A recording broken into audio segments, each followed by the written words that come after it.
Então, assim, teve problema dos dois lados, na verdade. Também teve problema na questão do sistema. A transição não deu muito certo, Transição, né? Muito complexa também, né? Tá vendo, né? É como se o Brasil fosse digamos assim, um campo externo de uma disputa que é também de dois grandes grupos na França, que é com o grupo Casino também, né? Que entra nessa lógica, né? É teto de gastos, cortes, pacotes, e não se fazem as reformas infraestruturais que se faz, é o negacionismo climático.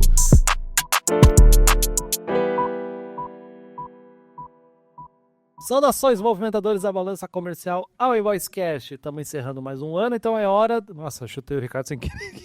Estamos encerrando mais um ano, então é hora da gente fazer a retrospectiva do comércio exterior de 2024. Como é que as relações internacionais, geopolítica, um pouco da logística, vamos falar também um pouco de alienígenas. Estamos aí vendo umas coisas meio sinistras sobre os alienígenas nos Estados Unidos. Parece que o Trump vai revelar umas coisas muito interessantes em janeiro já sobre isso, então vamos já começar a fazer amizade com eles, né? Pra a gente, junto com o chat LGBT, ser preocupado. Mas então, aproveitando que você está aqui com a gente nesse momento, se é a primeira vez, já segue a gente no Spotify, segue a gente no YouTube, no agregador podcast que você tiver, para não esquecer. Deixa a curtida que ajuda bastante a gente. Deixa a curtida, mas continua assistindo, tá? Não é para ir embora agora no início do podcast, tá? Se você quiser... Cara, muita coisa muito importante. Foi muito mais fácil fazer a pauta dessa vez, você sabe por quê? Porque agora a gente tem o follow-up do Comex, que é a newsletter para você se manter devidamente informado sobre o comércio exterior e saber como é que as coisas te afetam no comércio exterior.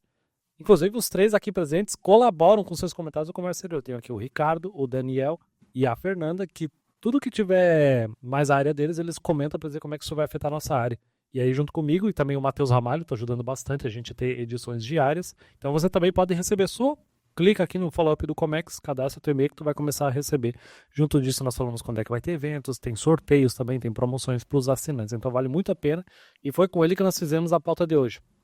E claro, eu tenho que agradecer também as empresas que estão apoiando o podcast financeiramente, porque isso faz toda a diferença para o projeto, só que dá um trabalhão, tá? Então, tenho que agradecer a Task Logistics, a Interfreight, a WSI Comex, a Ship2Ship, tem a GL, a Olink, Loginfo, a Inglobal, Get, Locomex e a Safe Consult. Bastante gente, mas muito obrigado por cada um de vocês.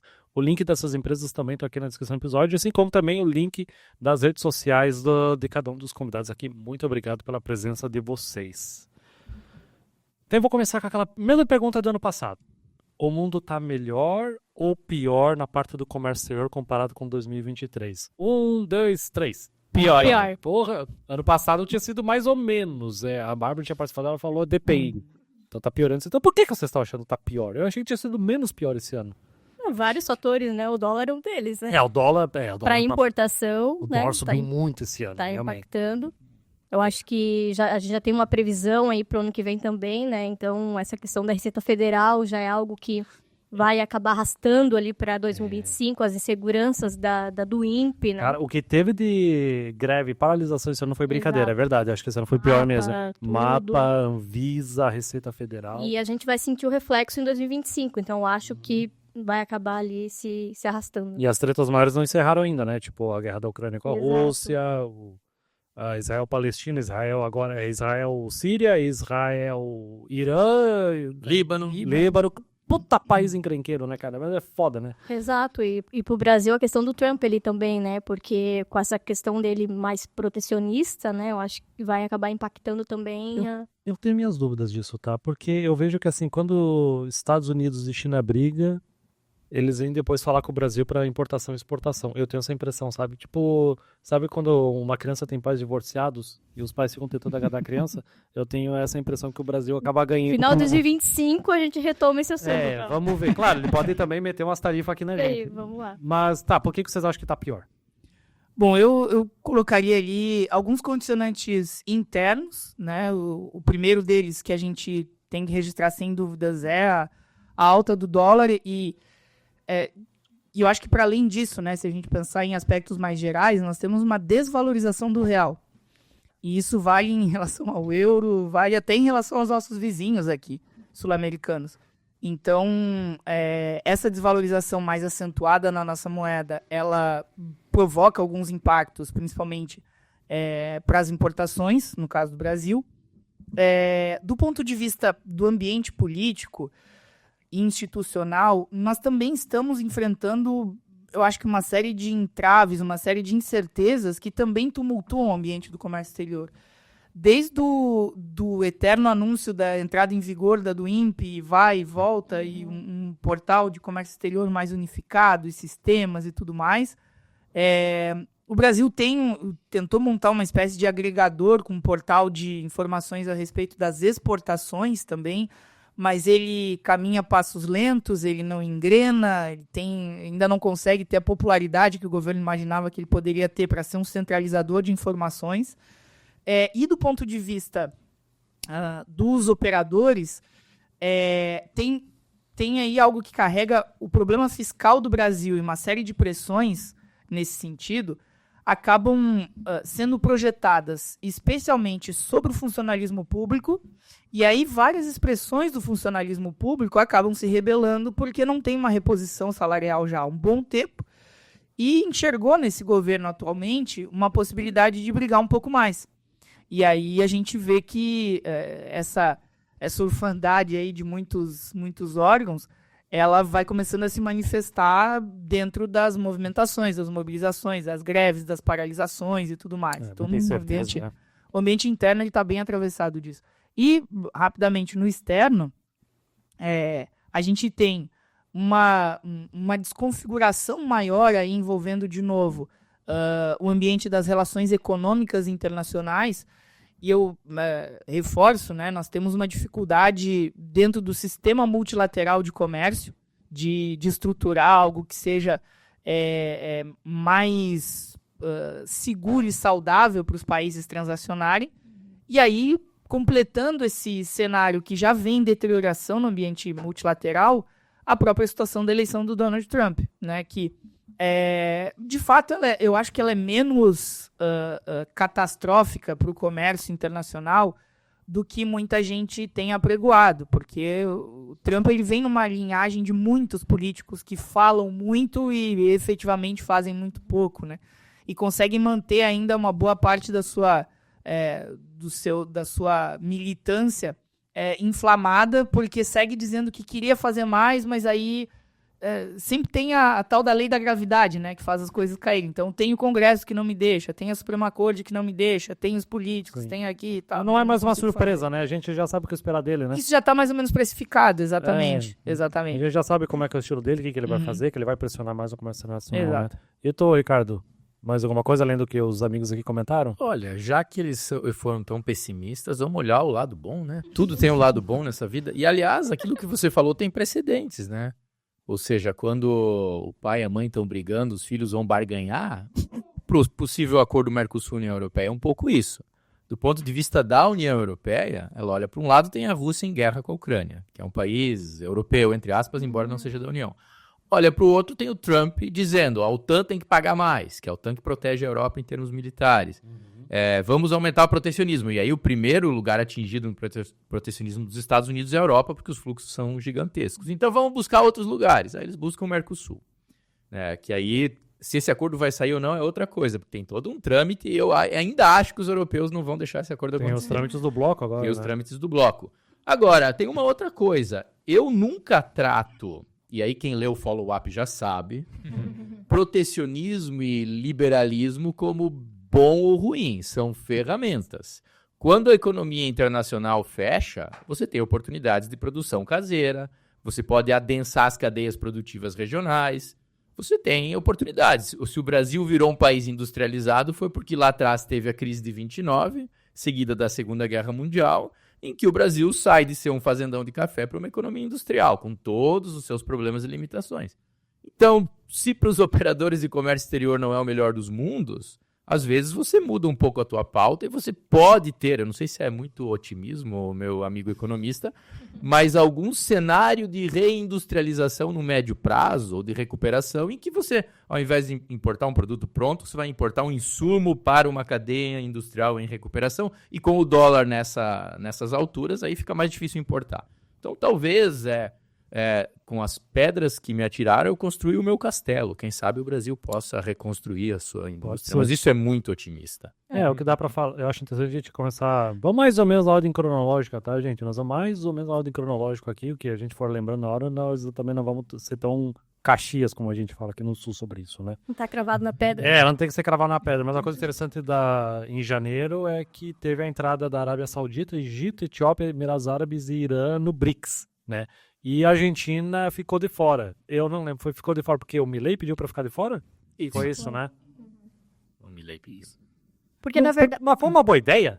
Querer ficar de fora? É porque, na verdade, a questão ali é que tinha sido tratada até com o anterior, né?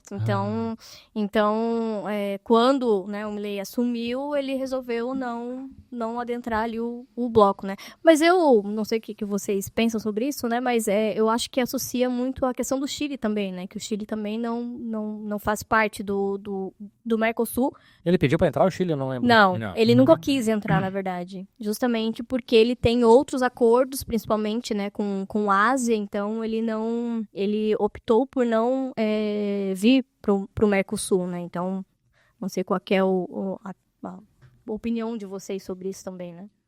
No caso vamos pensar assim, os BRICS enquanto bloco, né? Ele não é um bloco econômico como o Mercosul, né? É importante deixar claro isso. Exato. Né? Ele é um agregado político ali, que foi, inclusive, batizado por um jornalista ainda no início dos anos 2000. Norte-americano, né? Isso, Jim O'Neill.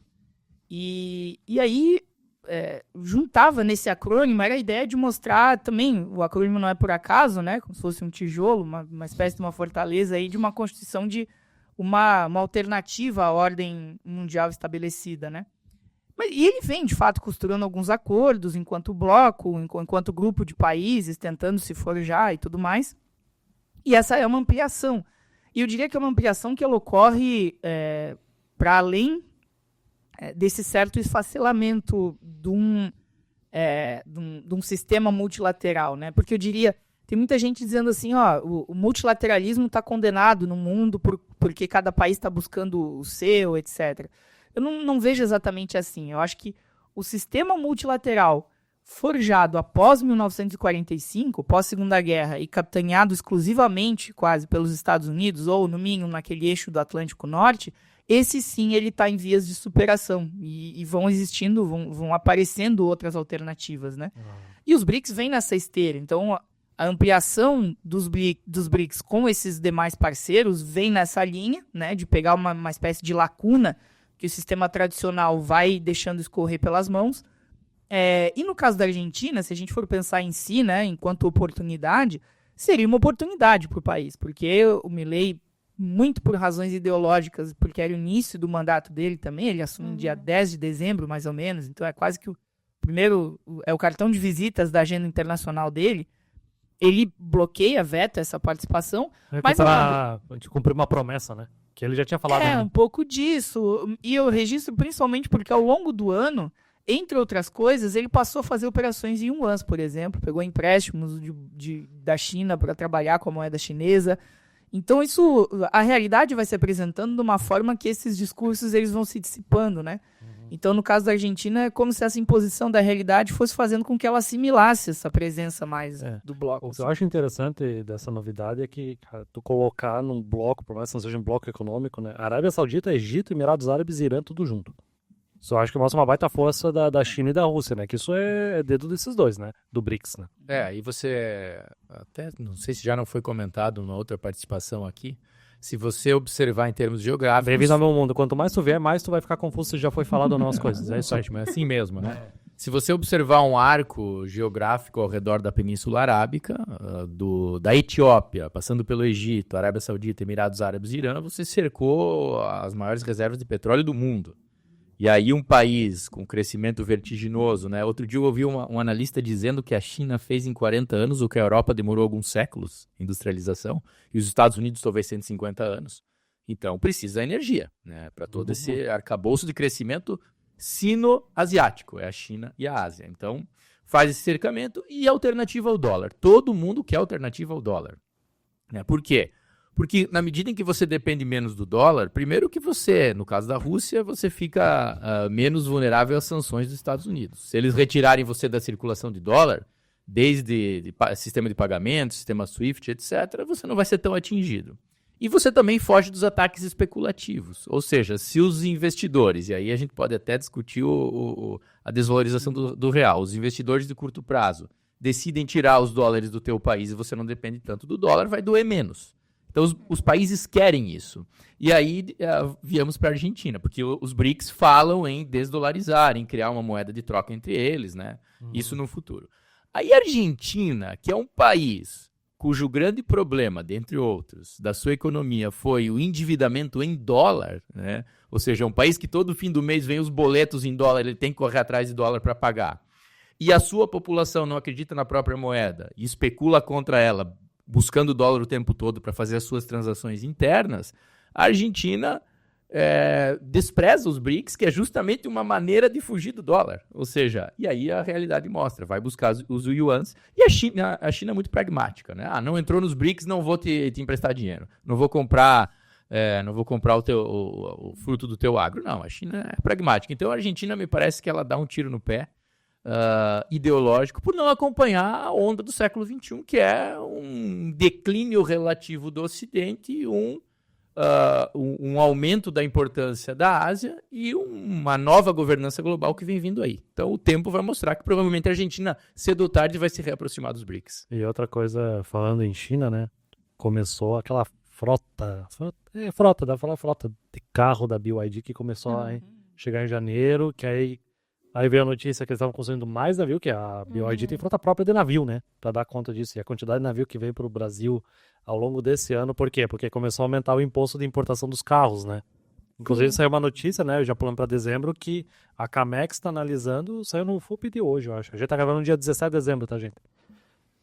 Que a Camex está analisando antecipar o aumento do imposto de importação dos carros elétricos, né? Que era para voltar em 35% só em 2026. Eles estão vendo para antecipar isso. De tanto carro elétrico que vai pro Eles Brasil. fizeram estoque, né? Mas eu acho engraçado nessa época aí que a especulação que deu ali com os agentes de carga, né? Com o aumento dos fretes e tudo mais, a gente de carga dizendo, não tem nada a ver, tem... Outros já diziam que tinha tudo a ver, né? Os aumentos e tudo mais, e na verdade eles tinham até navios próprios, né? Sim.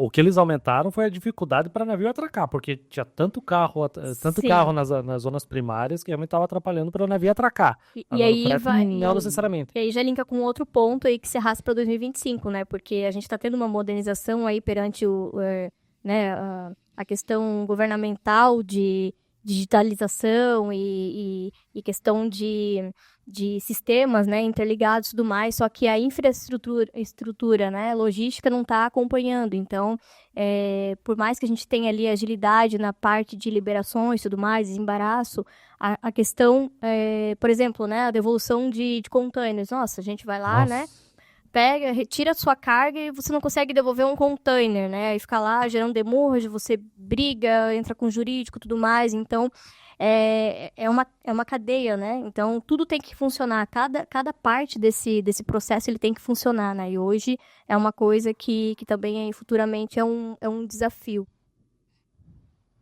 E nessa linha, né, da importação dos carros, também chama a atenção que isso foi mais no início do ano e a notícia, como a Fernanda colocou, ela foi repercutindo ao longo do ano inteiro, né? Então, assim, quando dava uma pressãozinha maior de frete ali por agosto, setembro, não, são os carros ainda dos chineses que estão chegando e tal, isso aí meio que ficou... Foi usado como desculpa por um bom tempo. Um bom tempo. Foi usado como bengala, né?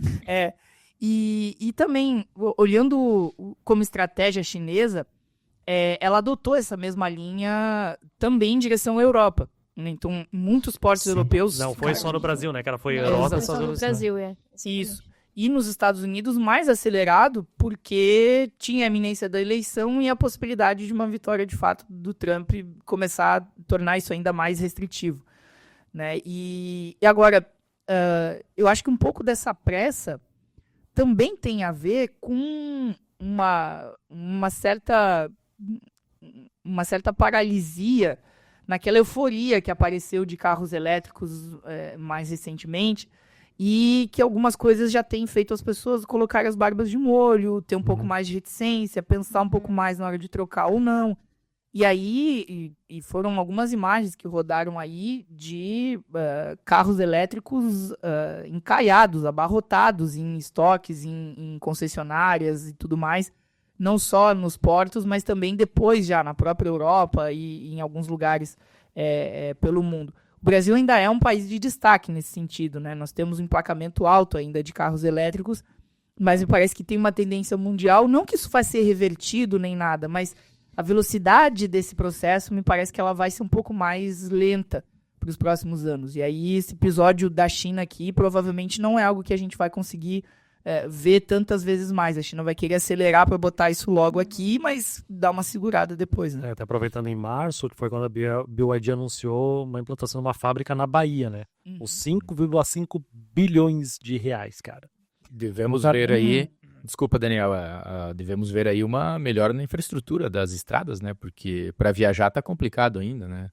Você tem que fazer toda uma programação, estações e tal. E um parêntese sobre isso rapidamente da instalação da fábrica, né? Nisso que a gente falava de uma reconfiguração da geopolítica global, né? Essa fábrica da BYD, ela vai para Camaçari, onde na Bahia tem um polo petroquímico, na verdade, e aí a entrada desse polo petroquímico lá é muito forte para a região, e era uma antiga fábrica da Ford, né?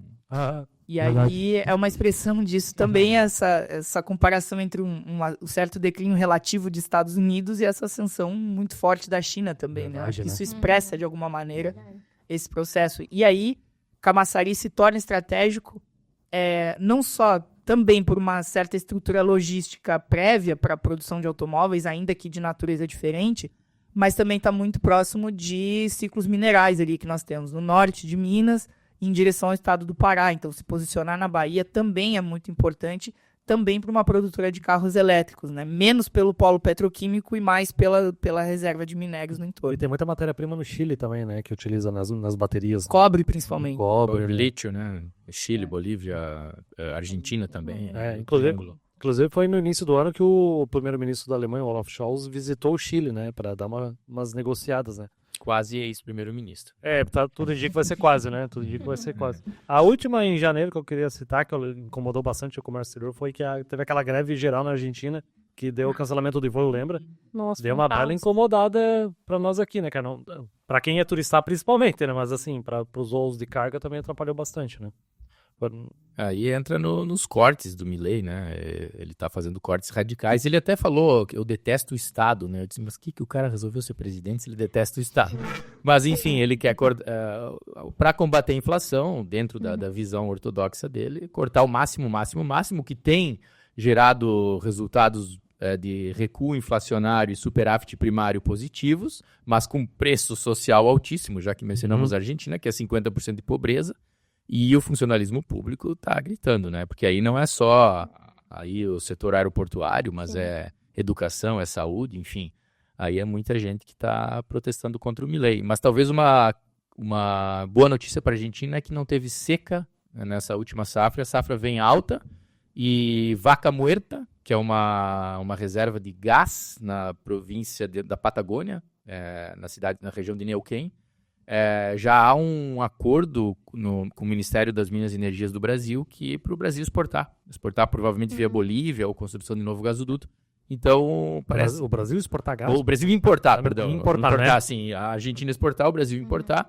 Então, a melhora da safra, sem seca, mais exportação de gás, pode ser que dê um up na economia argentina, né? Então, quem sabe o Milei tem um pouco de sorte. Quem sabe? É verdade. Sim. Fevereiro acho que foi uma das primeiras mentiras que a gente teve aqui do comércio brasileiro, que foi: auditores fiscais da Receita Federal aceitam proposta do governo e dão fim à greve. Essa... Põe casaco, tira casaco, né? Essa foi só desgraça depois disso, cara. Não, então com o que foi afirmado aqui, tem uma data pra fazer o que a gente pediu, tá tudo certo. Então mais pra frente a gente vai ver que dá tudo errado. Aí outra bagunça que tivemos foi em Dionísio Cerqueira, né? Nossa senhora, talvez pra galera do resto do Brasil não saiba tanto, mas cara, Dionísio Cerqueira é uma fronteira terrestre aqui de Santa Catarina, e aí começou uma legislação dizendo que tinha que passar, toda importação tinha que passar por Dionísio Cerqueira de Santa Catarina. Isso já vem há muito tempo. Aí eles viram que era impossível, aí eles deram uma flexibilizada e depois colocaram que tinha que ser 20% da importação Isso. terrestre. Aí, ou seja, o que descia do Paraná, subia do Rio Grande do Sul, Isso. só podia sair do Brasil por ali, em direção à Tinha Argentina. que, tipo assim, essa importação é Ou pra, entrar. essa importação de trade companies que tem que estar em Santa Catarina, tem que entrar para Santa Catarina. Cara, não. Por causa do TTD, porque que acontece, né? O TTD, no rodoviário, você pode importar e trazer, né, desembaraçar em qualquer fronteira no Brasil. Agora, o TTD, né, que é o benefício do CMS, no marítimo, ele só pode realmente no porto do estado, né? Só em Santa Catarina. Não pode fazer descer em Santos, fazer DTA para cá. Não. Não. Pode. Aí, o que acontece, né? Essa questão do Dionísio Cerqueira, ele tem essa limitação, né? Então, 20% das importações tem que passar por lá. Menos, né, que em exceções, né? Então, salmão fresco, por exemplo, que vem do Chile, né? Era uma coisa também Os importante. alimentos que tem exceção barata. Alimentos, a batata congelada Isso, também aqui. não precisa passar por lá.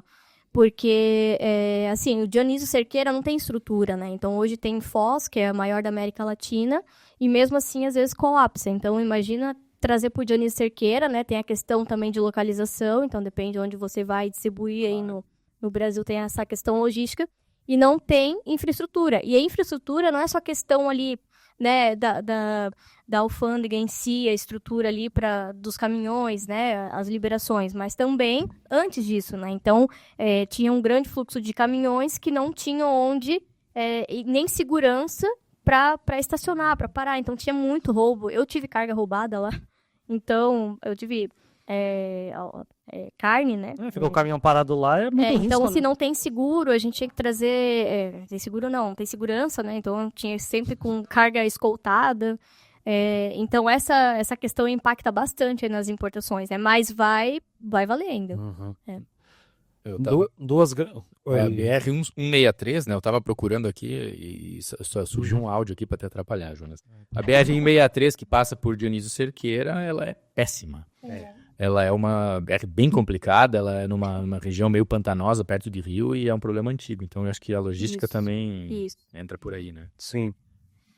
Duas notícias que eu achei muito interessantes, né, que teve em fevereiro, que foi a Alemanha superando o Japão como terceira maior economia mundial e o México superando a China nas exportações para os Estados Unidos, né, cara? O Japão, ele tem um problema do envelhecimento da população, né? Sim. Então, a questão de consumo também é um problema que eles enfrentam hoje. E sai muita gente, né? Sai muito japonês do Japão para trabalhar em outros países, né? Também. E eles têm uma dificuldade de aceitar imigrantes lá, né? Tipo, não tem regras muito fáceis, né? Tem tudo isso, né? Atrapalhando, né? Tipo, eles até... Eu tava ouvindo, acho que foi no Petit Journal que eu ouvi eles falando de algumas regras, tipo... Que eles dão dinheiro pra quem quiser ter filho. Só que não é tanto dinheiro assim comparado. Tipo, tu quer constituir família e quer morar no interior, a gente paga tanto. Mas nem isso, cara, tá fazendo o pessoal aumentar a taxa de natalidade do Japão, cara.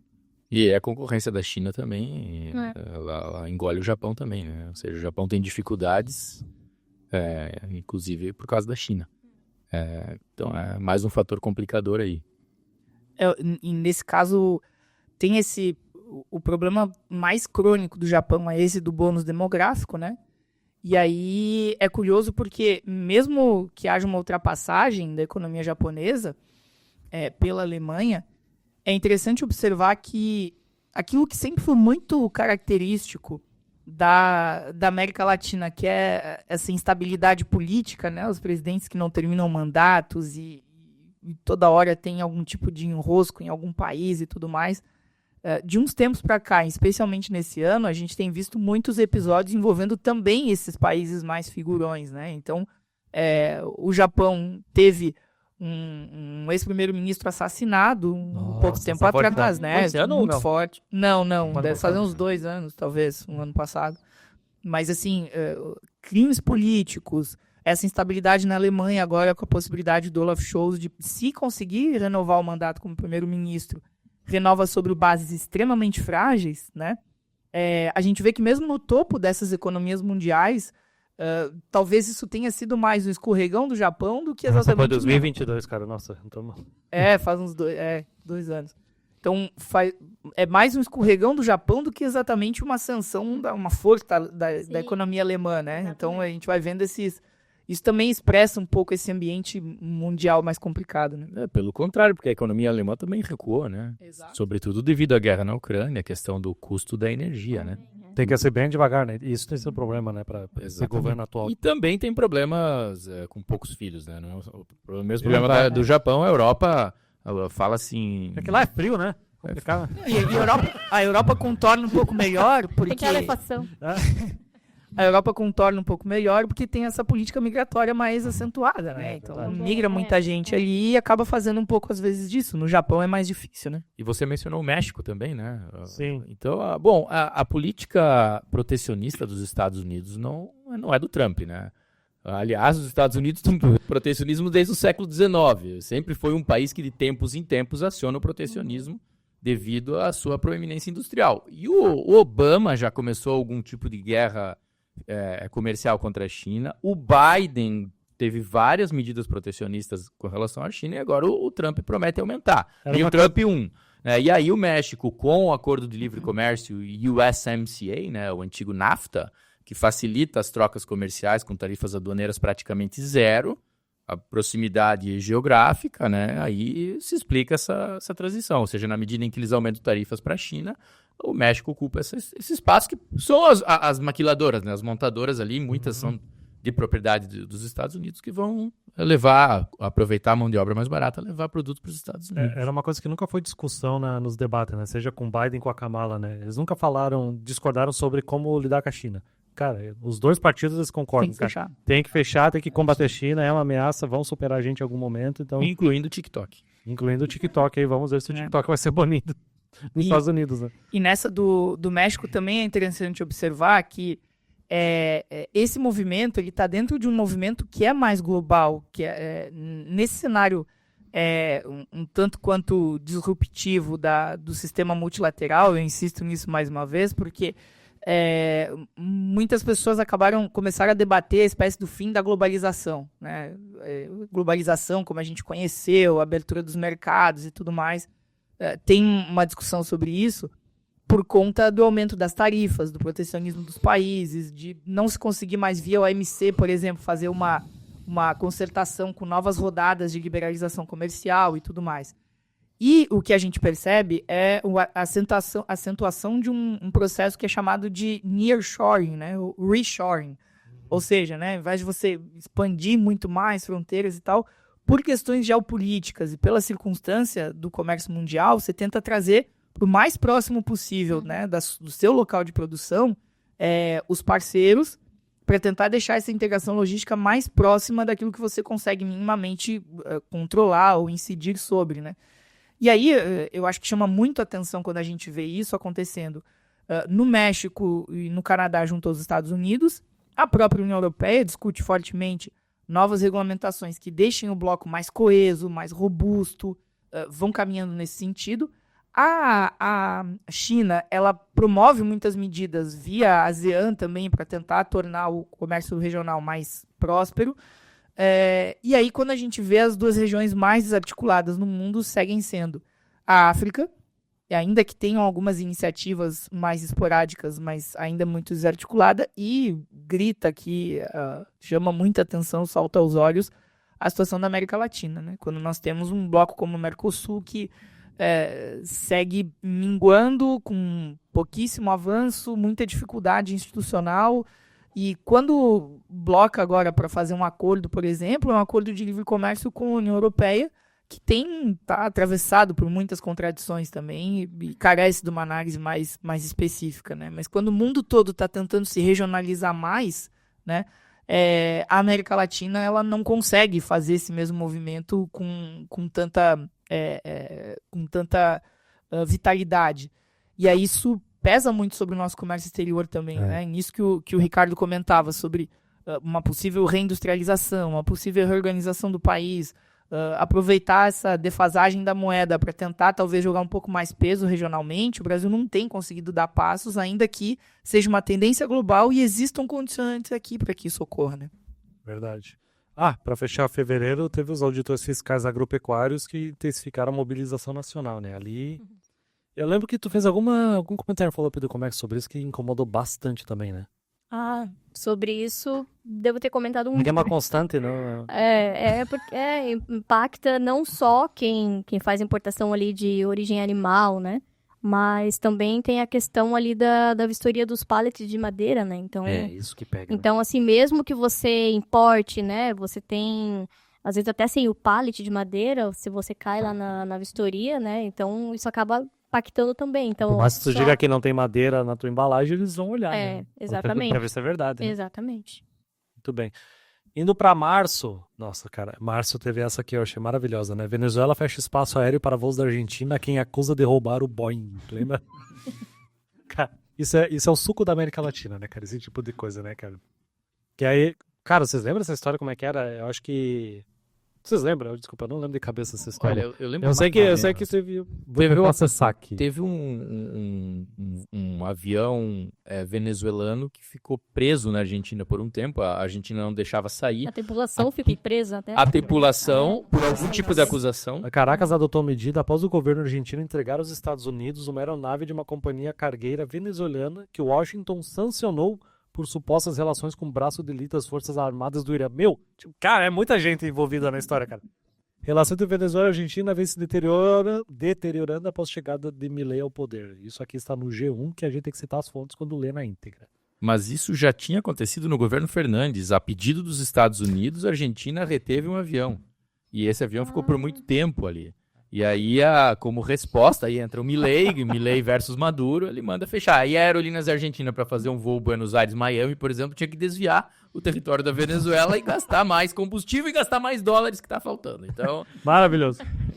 E Aí teve aqui, estados querem aumentar para 25% o ICMS sobre Shein, Shopping e outras varejistas. E eles conseguiram isso em dezembro e depois a gente fala sobre isso. E aí uma que eu fiquei passado que eu não acreditei que era desse ano ainda, achava que fazia mais tempo, que foi a queda da ponte de Baltimore. Foi em março. Cara, foi em março isso. Cara, que caos. Queda mais ou menos, né?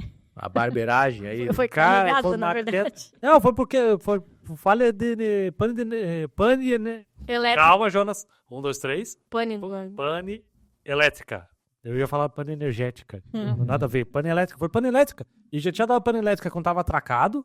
Deu pane elétrica enquanto ele tava navegando. E deu outra pane elétrica que causou um acidente. Navio Tesla. O pane. Não, pelo amor de Deus, é tipo uma ponte gigantesca. O cartão postal da cidade. Milhões e milhões de dólares de prejuízo. Ali foi complicado. Ali foi foda, cara. Não, é horrível o nosso acidente. E quando acontece isso, é um negócio que é um negócio que... Eu lembro quando eu importava da Itália, teve um navio que bateu na torre de controle e também morreu uma pessoa e o navio ficou lá um tempão até se resolver, a nossa carga ficou no porto. Nossa, foi...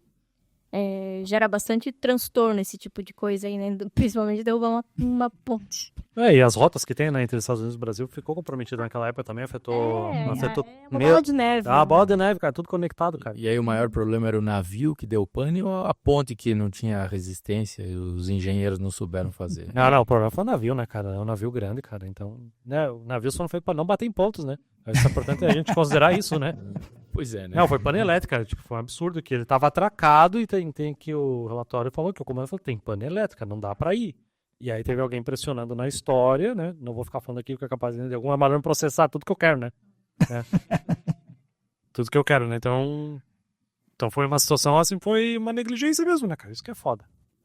Já construíram outra ponte, será? Não, acho que ainda não. Não, aquela ponte era muito grande. Assim. Era uma, como é que se chama? Uma pinguelinha?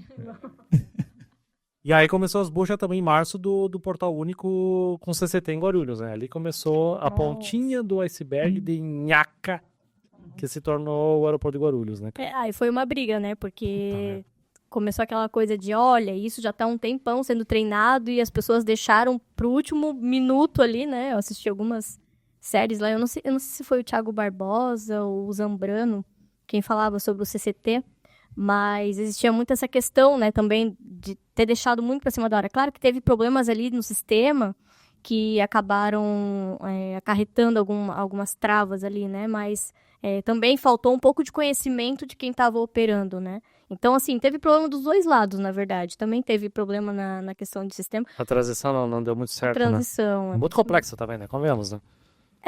Toda mudança gera desconforto e tem um período ali de adaptabilidade, né? Então, por isso que é feito até faseado e tudo mais, mas...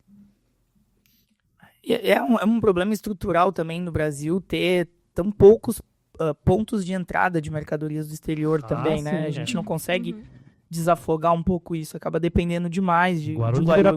Viracopos. Exato. Fica esses dois lugares, um país continental.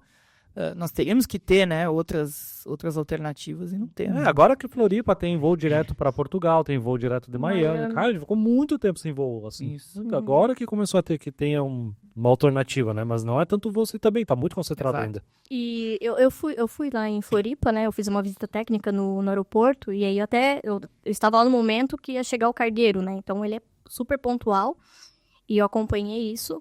E esse ponto também de ter poucas entradas, né? Também estende ainda mais para órgãos anuentes, porque assim, o MAPA, a Anvisa não atua em todos os portos, né? Então, às vezes, você tem que trazer uma mercadoria importada por um aeroporto e remover para outro lugar. Então, eu trazia, por exemplo, eu trouxe carne aéreo, né? Picanha congelada da Austrália. Então, imagina aí, você chega, a primeira coisa que você tem que fazer é colocar já num freezer. Não, né? e da porra, né? E Cara? depois- Esses assuntos, esse horário aqui, 7h22, aí me metem uma picanha. Australiano. Por favor, continue. Até comentando ali da questão do Mercosul, né? Com a União Europeia, a Carrefour, a questão do Carrefour. Vamos entrar nessa também. Né? Vou ficar sem a picanha uruguaia? Não tem como.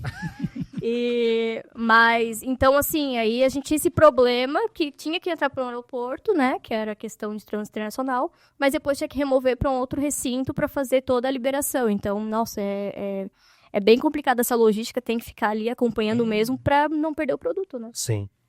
Do ponto de vista dos passageiros, fala-se que há uma pressão das companhias aéreas para centralizar em São Paulo, Viracopos e nos 2 aeroportos da capital, para reduzir custos. Então, você tem que viajar de qualquer lugar para qualquer lugar no Brasil, para lá, reduz custo para eles. Eu não sei se na logística de transportes é a mesma lógica, mas aí a agência reguladora que não consegue impor, dentre outros problemas, às transportadoras um aumento das possibilidades de linhas. Pode ser. Até o Cassiano, que ele cuida mais da parte do aéreo, que ele participou do podcast, ele fala que é 90%, eu acho, 90% acho que do transporte aéreo de carga no mundo é feito com avião de passageiro.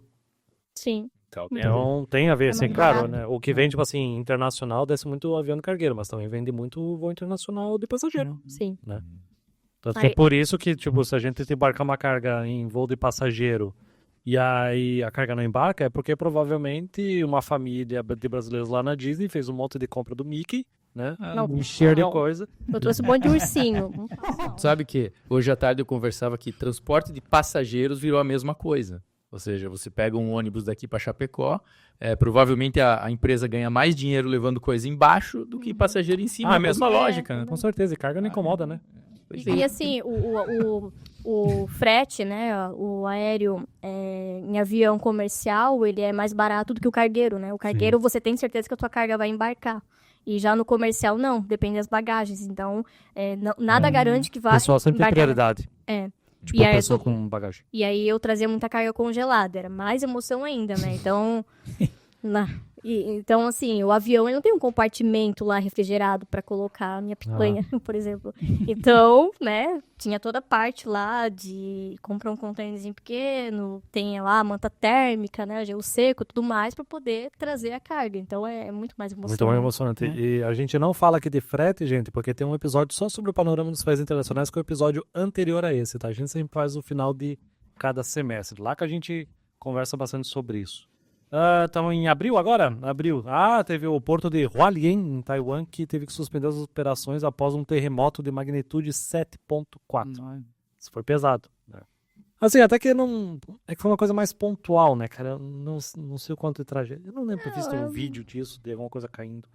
É que foi tanta coisa esse ano, me fez No Comex, especificamente, eu não sei de impactos, mas teve um vídeo que viralizou de eram 2 carros subindo assim um pouco uma parte mais costeira e caiu uma pedra gigantesca assim e começa a rolar e um carro vai dando ré e o outro consegue sair. Isso foi em Taiwan, esse terremoto? Foi desse episódio aí, Olha só. que foi bem...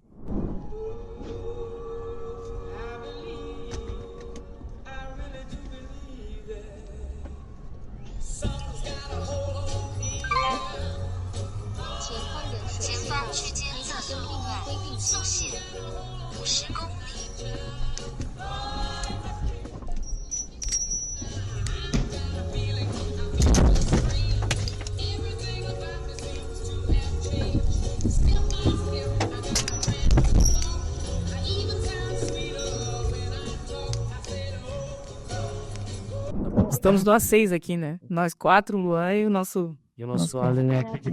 Tem nome esse convidado? Não, Não tem? Donald. Depois vão descobrir por quê. Em abril também tivemos a paralisação dos trabalhadores portuários brasileiros, né? Que não foi só em Santos, teve diversos outros estados. Os trabalhadores portuários, não foi Receita Federal nem nada, né? Não. Que até tem aqui anotado que, cara, é impressionante como acontece greve de trabalhador portuário e aeroportuário no resto do mundo, cara. Estados Unidos, na Alemanha, na Espanha, cara, é muito comum, cara. Em Portugal tem Portugal, verdade. um sindicato com os Força, estivadores muito, muito fortes, né? Tem Isso tem muita uma força, mobilização né? muito grande. Imagina, para toda a movimentação, né, global de... Aqui temos os caminhoneiros, às vezes. O que tem força aqui é caminhoneiro, né? Caminhoneiro aqui verdade. Agora, e isso tá dentro, por exemplo, né? Teve uma greve muito forte também dos os professores, muito forte é força de expressão, mas uma greve expressiva de alguma maneira, como professores das universidades federais, né? Professores e servidores das universidades federais.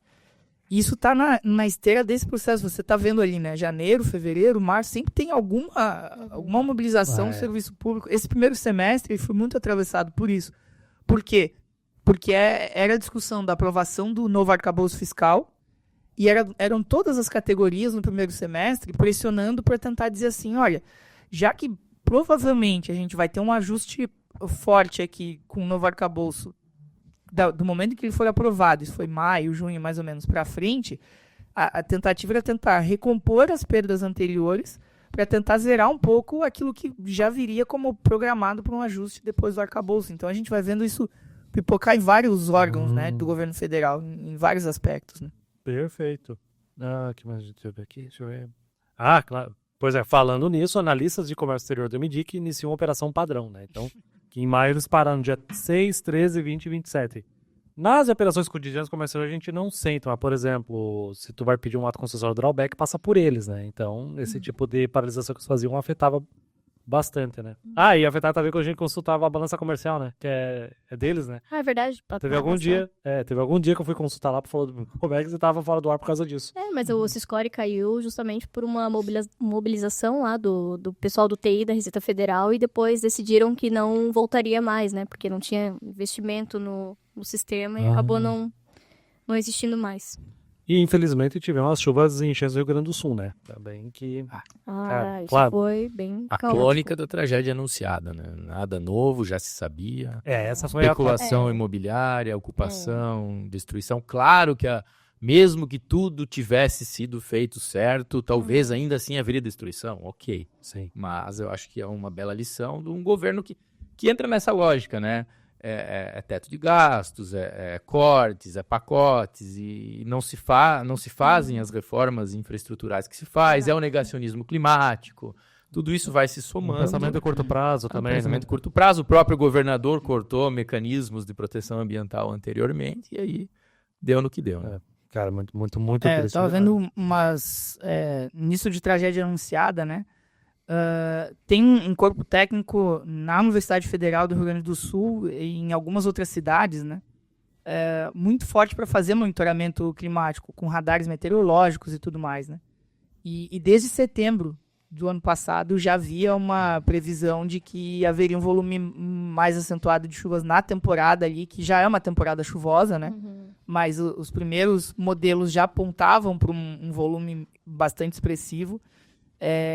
Depois fala-se que um mês antes do ocorrido, houve relatórios que foram enviados para a Defesa Civil ou para os órgãos responsáveis do governo. E na semana também houve mais um comunicado desse grupo. Então, se a gente olha assim, uma espécie de um longo, médio e curtíssimo prazo, houve avisos, né, de que tinha algo grande por ocorrer e essa negligência ela custou muitas vidas. Né? Muitas vezes. Não, para o comércio, claro, a gente tá aqui para falar de Comex, né? É claro que as vidas são mais importantes, né? Mas também virou um caos em toda a parte do frete marítimo, um caos total, né? O aeroporto fechou por muito tempo também, né? E tudo isso acaba se acumulando nos outros pós-aeroportos, né? Aliás, hoje a gente está gravando aqui, né? 17 de dezembro. Ontem, o aeroporto Salgado Filho em Porto Alegre voltou a operar com 100% da capacidade, dia 16. Só ontem.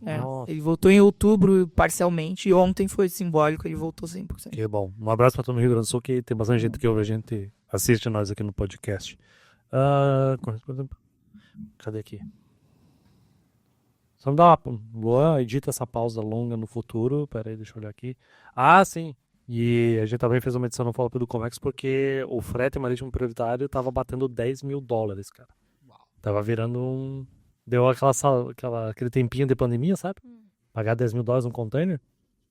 E até tava acessando algumas estatísticas ali que, cara, tinha gente pagando muito caro pra conseguir embarcar. Tipo, a média era bem mais baixa, mas, cara, tinha gente pagando muito caro pra conseguir embarcar, cara. Foi um ponto alto. E para assim, primeiro lá e- semestre é atípico, né? Ou não? É atípico. O segundo semestre costuma ser mais caro, Mais porque aquecido, né? pesquisa, tem, Pois né, é. as demandas de Natal e tal, que aí pega mais. Foi atípico mesmo.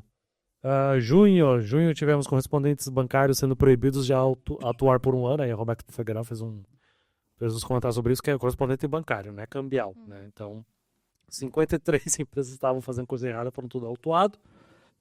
Dionísio Cerqueira de novo, fazendo novas regras, porque não estava funcionando direito. Tentativa de golpe militar na Bolívia, que foi durante foi naquela grade.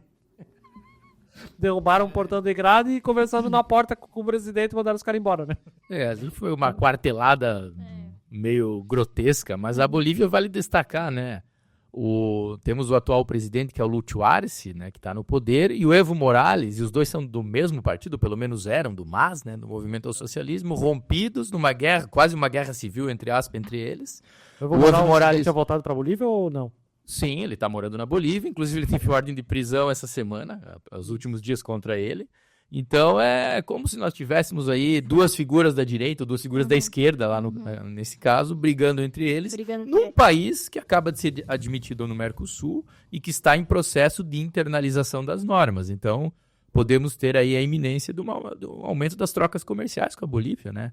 Até porque, por exemplo, aquela região de Santa Cruz de la Sierra, que se liga ali com Mato Grosso do Sul e Mato Grosso, porque está mais ou menos na mesma altitude, não é a área alta da Bolívia, a área é um pouco mais baixa, é uma área que já tem um avanço da agricultura brasileira. Então já tem, como tem os brasiguaios no Paraguai, tem os brasibolivianos ali naquela região. Então a tendência é de haver mais trocas com esse país, até pela questão tarifária no Mercosul e pela questão dessa proximidade. Então, eu acho que é um país que às vezes é um pouco esquecido, mas a gente tem que prestar atenção. E mais incentivo aos canais logísticos, né? Então, quem está nos acompanhando aí também, que é especificamente da área do transporte internacional e tal, vale lembrar sempre, a Bolívia não tem saída ao mar, né? Então, essa aproximação, uma entrada da Bolívia no bloco pode fortalecer fluxos de escoamento das mercadorias também, né? Perfeito. Teve também as novas regras para o regime de origem no Mercosul, né? Que aí deixou de ser necessário o certificado de origem para produtos exportados entre os países do bloco, sendo substituído pela alta declaração de origem, né? Cara, eu nunca tive muito envolvimento com declaração de certificado de origem, né? Mas me falaram que foi realmente uma evolução bem boa, né, cara? É uma burocracia menos, né? É uma burocracia menos, um custo agilizou, menos, um custo menos também. foi uma boa... Acho que gerou vinda. 40 milhões em economia, se eu não me engano. Perfeito. Muitos órgãos, eu não acompanho tão de perto assim esse cotidiano, mas quando a gente teve ali pela Univale um projeto para apoiar empresas para exportação e tal, né? E aí falava-se do certificado de origem. Quem não trabalha na área ali e está começando a engatinhar nas exportações, tinha muita dificuldade de entender, né? Porque nos certificados eles começaram a melhorar um pouquinho mais recentemente, mas até então dependia muito do órgão que era o órgão emissor, né? Então você tinha de classe, né? Exato, quantidade de classe, mas tinham assim 4, 5 entidades diferentes e aí dependendo do ramo, da empresa, do setor e tal, você tinha uma profusão também de certificados. Aí acho que o Banco do Brasil tem um digital que ajudou a uniformizar um pouco, mas mesmo assim ainda era uma burocracia a mais, com um custo a mais a ser cumprido e que dispersava a produtividade da própria operação do comércio, né? Pra quem do comércio assim, não é difícil, mas é mais uma coisa pra fazer, né? Mais uma coisa pra se preocupar e tal, e tem prazo, tem custo, então, tipo... E risco, né? Vai que Agora, não tem o documento. E de novo, a gente vai ter que avaliar os impactos da política, mas um dos pontos mais importantes do certificado de origem era sempre poder garantir uma isonomia na hora do comércio internacional, né? Evitar que os países se transformem em maquilas, pura e simplesmente, né? Fazer triangulações e tal. Então, ele cumpre uma função, né? Agora, vamos ver se a autodeclaração consegue continuar protegendo os países, né? Só ainda nos países do bloco, né? Então, tipo, quem sabe Exato. se evoluir depois, né? Pra fora isso. É que tem que os outros países têm que aceitar também, né? É uma autodeclaração, aí você fala assim, ó, eu fiz aqui, tá? Confia. Pois é. É tipo isso. Então tem isso. Em julho, a gente teve a BTG comprando a Ser Trading, né? A gente nunca tinha visto uma empresa grande sendo comprada por um banco. Né? Isso aí chamou a atenção geral. Começou a dizer, como assim, cara? Um banco tá comprando uma empresa de comércio exterior, né, cara? Sim, E foi uma operação gigante, né? A Ser Trading também, e assim, né, só puxando um gancho, assim, pra, né, questão futura, né, a reforma tributária que, apesar de ser, né, ainda tá em desenvolvimento e tudo mais, mas é uma coisa que já se faz pensar agora em relação ali à unificação dos impostos, né, e a questão de benefícios fiscais, que hoje muda muito para Santa Catarina, né? Que hoje Santa Catarina justamente é um TTD para atrair investidor para o estado. Então, essa questão da reforma tributária ali, as tradings, né? É algo que vai mexer futuramente. E aí, muitas empresas que importam e utilizam a trade justamente pelo benefício, talvez futuramente não utilize mais esse serviço. Então, é uma questão aí que, apesar de ser futura, já está em movimentação, em reestruturação, né, e toda a parte estratégica. Por exemplo, né, eu importava matéria-prima e produtos de revenda para a indústria têxtil.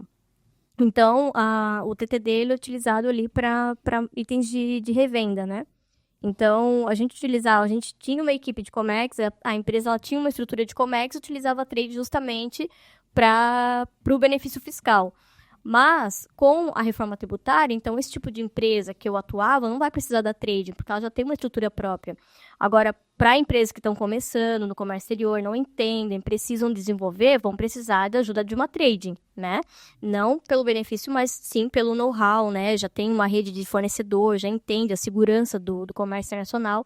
Então, ali vai ter um período de adaptação dessa questão desse tipo de empresa, né?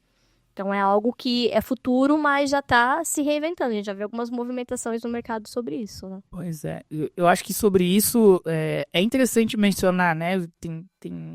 Considerando que tem muitas pessoas de outras regiões do Brasil que nos acompanham, isso é importantíssimo de registrar, porque há pelo menos 20 ou 25 anos, esse é o modelo quase que o modelo-chave de desenvolvimento econômico do estado de Santa Catarina. Né? Essa explosão em profusão de tradings e tudo mais, toda a movimentação regional que a gente tem aqui em Itajaí, ela parte muito disso, porque quando você passa por uma reestruturação produtiva nos anos 80 e 90, em que, aí o Jonas vai chorar agora, tinha aquele dólar de 1 para 1, né, Jonas? Saudades. Então, a gente como consumidor tem saudades disso, mas a indústria catarinense em geral, muitas quebraram nesse dólar de 1 para 1, porque tiveram que enfrentar de supetão uma competição internacional para a qual não estavam preparadas.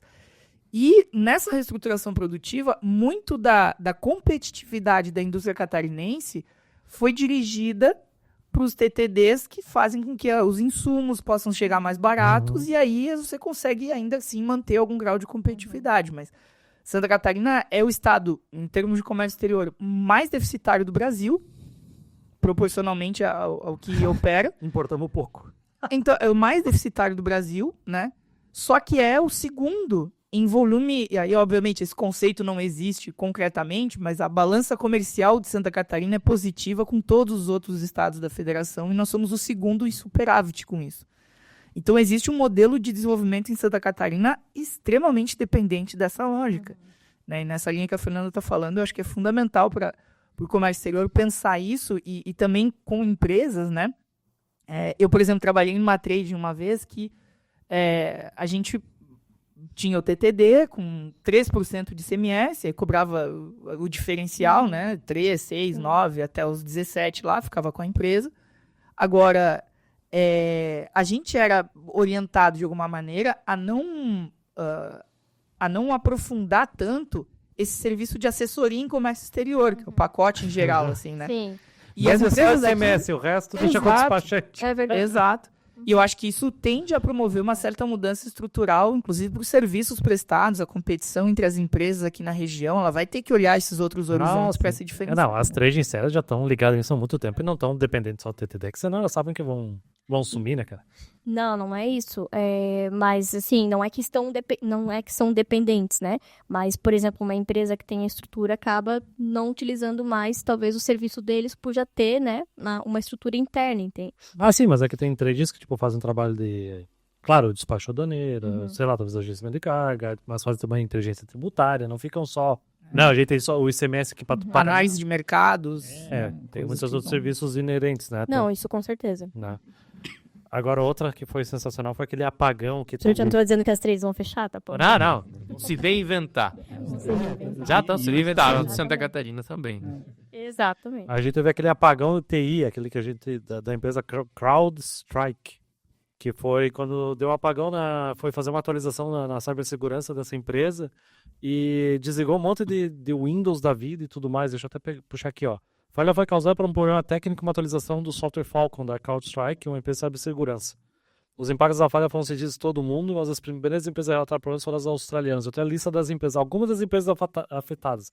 Não é culpa das empresas, tá? Elas tinham um sistema de cibersegurança muito popular, então não era culpa necessariamente delas. Então, tipo, tem aqui a Scrum Global, Flexport, Lufthansa, American Airlines, Cargolux, Dubai International Airport. Imagina o aeroporto fechando, porque deu pau no sistema. Então, cara, isso aqui também... Maersk, CMA-CGM não foi afetada. Maersk foi parcialmente afetada. Aeroporto de Berlim, severamente afetado. Gente, teve voo cancelado, porque não tinha sistema para operar. Então isso aqui durou poucas horas, mas foi um caos também que foi causado. E não foi um ataque hacker, foi um problema de sistema. Foi um apagão de sistema. Hacker. Não foi. Foi um apagão de sistema. Causado por essa empresa de cibersegurança que... Eu não entendo, tecnologia é ponto de explicar tão tecnicamente isso, mas deu um bug no sistema que ela devia proteger. Eu ia comentar sobre hacker, porque às vezes o hacker ele invade uma empresa, ele rouba, né, os arquivos, depois ele vende para a empresa os arquivos, né? Então, Sim, Ser prestador, praticamente. Faz Bitcoin, né? é que dizem, né? Quem criou o antivírus é quem criou o vírus, né? Então, eu já trabalhei numa empresa que aconteceu isso. Então, o hacker, ele pegou toda a documentação da empresa, né? A gente perdeu tudo que tinha em sistema. E depois ele vendeu. E a empresa comprou, assim, 70% do que ele pegou, né? O resto ficou faltando. Tem um filme do Chaplin, que é O Vidraceiro, que é muito curioso, que é nisso. Ele é um vidraceiro, né? Mas ele tem um acordo formal com 2 menininhos que moram na rua, e os meninos jogam pedra nas vidraças do bairro o dia inteiro. E ele é o vidraceiro que repõe, né? Ele ganha um bom dinheiro. Precursor dos hackers, olha essa. Em agosto tivemos, mesmo o cachorro louco, né? Tivemos o líder do Hamas sendo assassinado em Teherã. Isso foi forte. Isso foi forte, né, cara? Foi forte porque é um jogo de gato e rato entre Israel e Irã, que aconteceu ao longo desse ano em várias vezes, em que isso é um ataque à soberania iraniana, né? Simplesmente Israel vai lá dentro, era o encontro oficial numa capital, em que o chefe do Hamas, porque o Hamas é considerado na mídia, em grande medida, é um grupo terrorista, mas antes disso é um grupo político, é um grupo que tem objetivos políticos e que faz uma resistência, goste-se ou não, e que promove ataques terroristas. Então, como é que o Irã vê o Hamas? Um grupo político que tem um líder. Recebe esse líder, Israel vai lá e ataca, viola a soberania. Qual é a resposta que o Irã dá? O Irã dá uma resposta interessante, não lembro se foi exatamente nesse momento ou um pouco antes. Manda uns drones para atacar, dizendo, Israel, eu estou atacando, os drones vão a 100 e poucos por hora. Aí Israel ataca os drones, mas manda os mísseis supersônicos em alvos militares para não atingir as cidades, dizendo, eu estou atacando você para mostrar para a minha população, mas também estou atacando você de maneira séria para mostrar que eu posso contra-atacar. Aí Israel faz um recontra-ataque mais ou menos calculado e param aí. Uhum. Então tem sido um jogo em que Israel tem força, e o Irã sabe que Israel tem força, mas se Israel for com tudo, o Irã também pode ir com tudo. E o domo israelense se mostrou que não é absoluto. Ou seja, Israel é vulnerável também. Embora seja fortíssimo e com o apoio do tio Sam, Israel também é vulnerável. Então é um jogo bem calculado entre os dois. Mas Israel e Irã. Teve um ataque mais sério depois por parte do Irã pra cima de Israel. E passou um eito de míssil, né, cara? Acho que passou uns 15%, cara. 15% daquela quantidade de míssil absurda lá, o domo não é 100%, né? Não é 100%. Então é bem sério isso. Vale registrar que nesse episódio, o vice-presidente brasileiro, Geraldo Alckmin, estava em Teherã também. Puta que pariu. Então, para tornar o cenário ainda mais complexo, né? Foi algo muito sério, realmente. Ah, foi que tava até a foto que esse cara tava tava assassinado e tava sentado. com umas 2 cadeiras só. Sentado perto. Mas se matarem o Alckmin não tem tanta repercussão popular, né? Já diriam... Já diria aqueles que prepararam o possível golpe. Então o Alckmin é meio chuchu, né? Então É o café com leite que fala? Com leite. Ah, e tivemos também a vitória questionável do Maduro na Venezuela, né? totalmente questionável. Foi ali... Cara, assim, ninguém conseguiu defender, ninguém tancou essa, né, cara? Não tem como. Não ter nem a nossa esquerda do Brasil no poder, nem o Lula falou, não. Sim, por incrível que pareça, o sistema eleitoral venezuelano, ele é confiável. Ou seja, o sistema... Aí o sistema, como você Votação, mencionou, né? a votação. Não, vocês não é confiado, só que as O pessoas que ele vão fez? cagar, né? Chegou na hora, ele não mostrou o extrato da urna, que é o que nós temos aqui, né? Você terminou a votação, vai pro TSE, os fiscais recebem, o que o TSE divulgar vai bater com aquilo que você tem na mão, em qualquer urna, em qualquer escola. Ao não ter na mão os respectivos fiscais, você não tem como ver o que o TSE venezuelano vai divulgar. Divulga o que quiser. Então eles alteraram o caminho do sistema de votação. Então o problema não era nas urnas em si e nem na transmissão, era na operação das pessoas. Inclusive, as urnas venezuelanas têm aquilo que se reclamou em alguma medida aqui no Brasil, que é o voto eletrônico, mas sai um canhoto impresso e vai para uma urna de papel para poder ser auditável. Ah, lá tem. Lá tem isso. Por amostragem, não é 100%, mas tem. Exato. Mas aí é só sumir com isso aí. Que foi o que base. É, o ser humano consegue abacalhar com qualquer protocolo seguro, né? Então, Mas assim, e eu acho que tem duas implicações importantes dessa eleição na Venezuela, né? A primeira delas é que é emblemático, de fato, o esfriamento das relações entre Brasil e Venezuela, porque até então o Brasil tentava ainda mediar alguma relação, e o próprio envio do Celso Amorim era muito simbólico nesse cenário para acompanhar as eleições. O Celso Amorim foi chanceler do Brasil durante 8 anos, tem um peso político importante, e partiria dele dar uma chancela de que as eleições de fato teriam sido limpas. Ele tem uma proximidade com o sistema político venezuelano, digamos assim, né? Ele não é exatamente um chavista ou um madurista, mas... E quando o próprio Celso Amorim diz, olha, isso aqui não dá para bancar, e aí o governo brasileiro acaba se retirando aqui do reconhecimento, tem um peso político nas relações internacionais muito grande e um desgaste muito forte que fez, por exemplo, com que a Venezuela não conseguisse criar uma comoção, um fato político maior de solidariedade pelo fato de ter sido bloqueada nos BRICS, agora no final do ano. Né? E seria uma entrada que faria... Assim como seria importante para a Argentina, como a gente registrou, seria uma válvula de escape extraordinária para a Venezuela poder ingressar nos BRICS, né?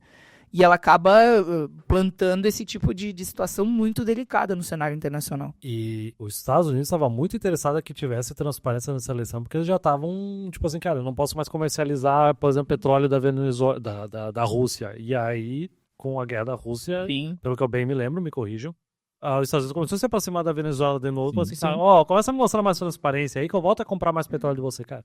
Era uma oportunidade, né? Só que eu acho que o Maduro tá muito desgastada, né? A imagem dele é muito tempo já no poder. Né? Demais. E aí, para esconder resultado, tá ficando complicado, né? Mas ele tem o controle justamente disso, do comércio de petróleo, que é 90% das transações do país é petróleo e derivados, e os militares. Então ele tem essas duas chaves da economia venezuelana, que inclusive militares estão em postos de controle das transações de petróleo. Então ele tem o poder na mão dele, né? Eu lembro que eu li uma notícia, não lembro aí me corriu se não for verdade, que a Venezuela tem mais generais que todos os países da OTAN. De tanta gente que eles precisam, tanta gente que o Maduro tem que manter ali para proteger ele e ter apoio. Eu tive uma notícia dessa, cara. Talvez per capita, alguma coisa assim, porque se somar todos os países da OTAN seria um tanto absurdo. A Venezuela tem 30 milhões de habitantes. Pois é. É meio estranho, mas talvez algum cálculo tipo Uma per coisa capita ou coisa do tipo. Pode ser. Depois se tiver muita besteira, a gente tira na edição, mas Um impacto disso também para o Brasil, né? Não estritamente em termos de comércio exterior, mas acaba impactando a nossa região a entrada de muitos venezuelanos, né? Nós temos aqui alguns ex-alunos e alunos que da universidade trabalham ou vão para projetos em Pacaraima e eles falam pra gente, o registro são pelo menos de 300 a 400 venezuelanos todos os dias cruzando a fronteira com o Brasil e tentando outras oportunidades para cá, né? E no comércio exterior também, vocês devem lembrar que o Brasil chegou a ter 5 bilhões de superávit com a Venezuela antes de 2015. Então era um comércio, porque um país que depende de importar tudo, que não seja petróleo, e o Brasil tinha um bom fluxo. Então o país sancionado, né, como é o caso da Venezuela, com dificuldades de pagamento, é ruim para o Brasil. Então uma normalização da Venezuela, eu particularmente sempre defendi que tem que manter o diálogo, não dá para fechar as portas. Então, independente de gostar ou não do Lula, não é esse o ponto, em termos de Estado, tem que continuar conversando com os caras, porque se você sair do processo eleitoral venezuelano, não participar, não fazer isso que foi feito, de enviar, os Estados Unidos vão ficar lá, a Rússia vai ficar lá, a Europa vai ficar lá, o Irã vai estar por lá, a China. Então, tem que estar ali participando e conversando, né? Isso tem que, digamos assim, despartidarizar esse tipo de relação e tentar recuperar isso que já existiu. Né? Ó, tem uma matéria aqui da Veja de 2018. Porque a Venezuela tem 6 vezes mais generais que o Brasil. O que já é muita coisa também. Já é muita coisa por si só, né? Então, beleza. Então, outra eu não achei. Então, talvez eu tava vendo alguma coisa de uma fonte não muito confiável mesmo. Então, continuando. Agosto, comissão aprova. Aqui, ó, a comissão aprovou proposta que proíbe venda de leite em pó importado reidratado, né? Você lembra que foi tu que comentou, né? Não lembro, mas eu não lembro mais que eu comentei. Não? Não, é brincadeira. A gente pode chorar o leite desidratado derramado? Eu acho que é porque... Sério. Eu acho que é porque a questão do processo produtivo que impactava um pouco, né? Então, a qualidade, o leite em si, mas existe, né, a importação do leite em pó, mas ali porque teve um benefício, não era? Caiu o benefício? Era no âmbito do Mercosul, né, com relação à Argentina e Uruguai, não era isso? Em Santa tá. Catarina. Tá. Se eu não me falha a memória, havia um benefício, ou pelo menos... preços muito baixos aqui. A autora afirma do projeto de lei que o mercado brasileiro vem apresentando desequilíbrios por conta da importação de leite em pó a preços muito baixos de países do Mercosul. Sim, mas é que daí deu conflito com a nossa produção interna também, né? Então foi isso. Dado que esses países são bastante competitivos nessa área, né? A Argentina e o Uruguai têm pasto naturalmente bom, não sei se é só isso. E então, até o queijo, medida protecionista. Eu importei bastante queijo do Mercosul também, né? Mas aí, As lombrigas. e Diferentes. tem uma coisa interessante, né? De vez em quando o Brasil reclama das quarentenas argentinas lá na fronteira, que o produto brasileiro para entrar lá tem alguma dificuldade. Isso acontecia, não sei se agora com o Milei, com esse discurso mais liberal, mas pelo menos no tempo dos peronistas. De vez em quando o Brasil faz o mesmo. Então, o Mercosul é aquela união aduaneira extremamente imperfeita, né? Livre comércio até que certo setor reclame. É que no fim cada um olha pro seu, né? Então... E no caso desses países, né, da Argentina com alguma importância, mas no Uruguai é fundamental a produção de laticínios, né? Então, tem uma certa... e aí a discussão do leite ela vai impactar nisso, né? Tem uma certa leniência de países como o Brasil, em alguma medida a Argentina, de entender que se o Uruguai tiver dificuldades de ser competitivo nesse setor de laticínios, colapsa o país inteiro, porque a cadeia de produção deles ali é carne e leite, não tem muita outra coisa para oferecer, né? Então, esses benefícios eles estão associados a uma certa correção de assimetrias dentro do bloco que eram toleradas pelos países. Agora, quando o cenário fica mais restrito e aí começa a ter pressões locais de produtores e de políticos regionais também levando essa bandeira, fica muito mais difícil de administrar isso, né? E o Uruguai tem uma barganha interessantíssima que ele apresentou no Mercosul. Se o Brasil e a Argentina não concedem ao país, mesmo sendo pequeno o que ele quer, ele vira para a China. Porque eu estou lendo no livro uma discussão do Noam Chomsky e do Mujica, né? Um intelectual dos Estados Unidos, e o conhecido Pepe Mujica, um livro interessante aí. O Mujica fala, eu já li isso em outras fontes, que o Uruguai produz comida para 30 milhões de pessoas. Eu já li 40 e tal. Então o Uruguai, um país de 3,5 milhões de habitantes, produz bastante comida e os chineses têm bastante boca. Então, também eles têm alguma barganha, apesar de pequenos, né? E já ameaçaram isso várias vezes. Eles ameaçaram bastante, né? Tipo, vou negociar por conta própria e dane-se o Mercosul, né? Tipo, vamos fazer o quê, né? A gente teve também a indicação do Gabriel Galípolo para presidir o Banco Central, né? Sim.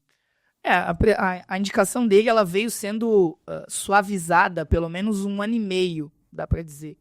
Porque ainda no primeiro semestre de 2023, o Galípolo vai participar de um fórum nos Estados Unidos, junto com o Fernando Haddad, e lá ele já dá um discurso para investidores, para empresários, muito alinhado com aquilo que representa a linha econômica do Roberto Campos Neto, do atual presidente.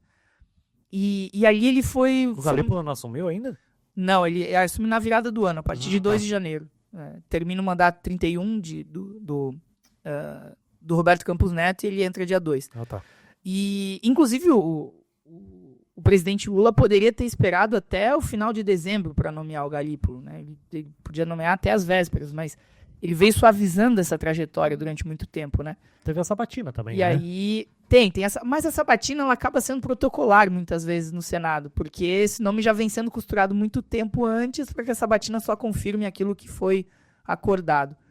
E o Galípolo veio já sendo suavizado assim, em termos de impacto, veio sendo preparado, e ele foi secretário de Política Econômica do Fernando Haddad, antes de ir como indicado para a diretoria do Banco Central, e ele vai para a diretoria como diretor de Política Monetária, que é um dos órgãos mais estratégicos, e já havia uma certa expectativa de que... Tinham 3 nomes circulando um pouco mais, mas o nome dele acabava sendo o que aparecia mais, assim. E aí, a indicação dele acabou gerando alguma controvérsia, porque ele tem uma vida pregressa que... não vou dizer que pode ser questionável, mas que choca um pouco com aquilo que tem sido as últimas linhas do Banco Central. Digo isso porque ele transitava muito por linhas mais heterodoxas de pensamento econômico, publicações, a formação dele vai um pouco nessa direção. Mas ele, antes de entrar no Banco Central, foi proprietário de um banco, era um dos sócios de um banco, e enquanto diretor do Banco Central, ele participou, se eu não estou enganado, de 18 ou 20 votações já a respeito da definição da taxa de juros. E ele e o Roberto Campos Neto discordaram em voto sobre a taxa de juros uma única vez. Então, isso já está muito, muito alinhado. Eu lembro que na época a gente até discutiu no follow-up também. Muito pouca mudança específica a gente deve ter. Ainda vai ter um pouco de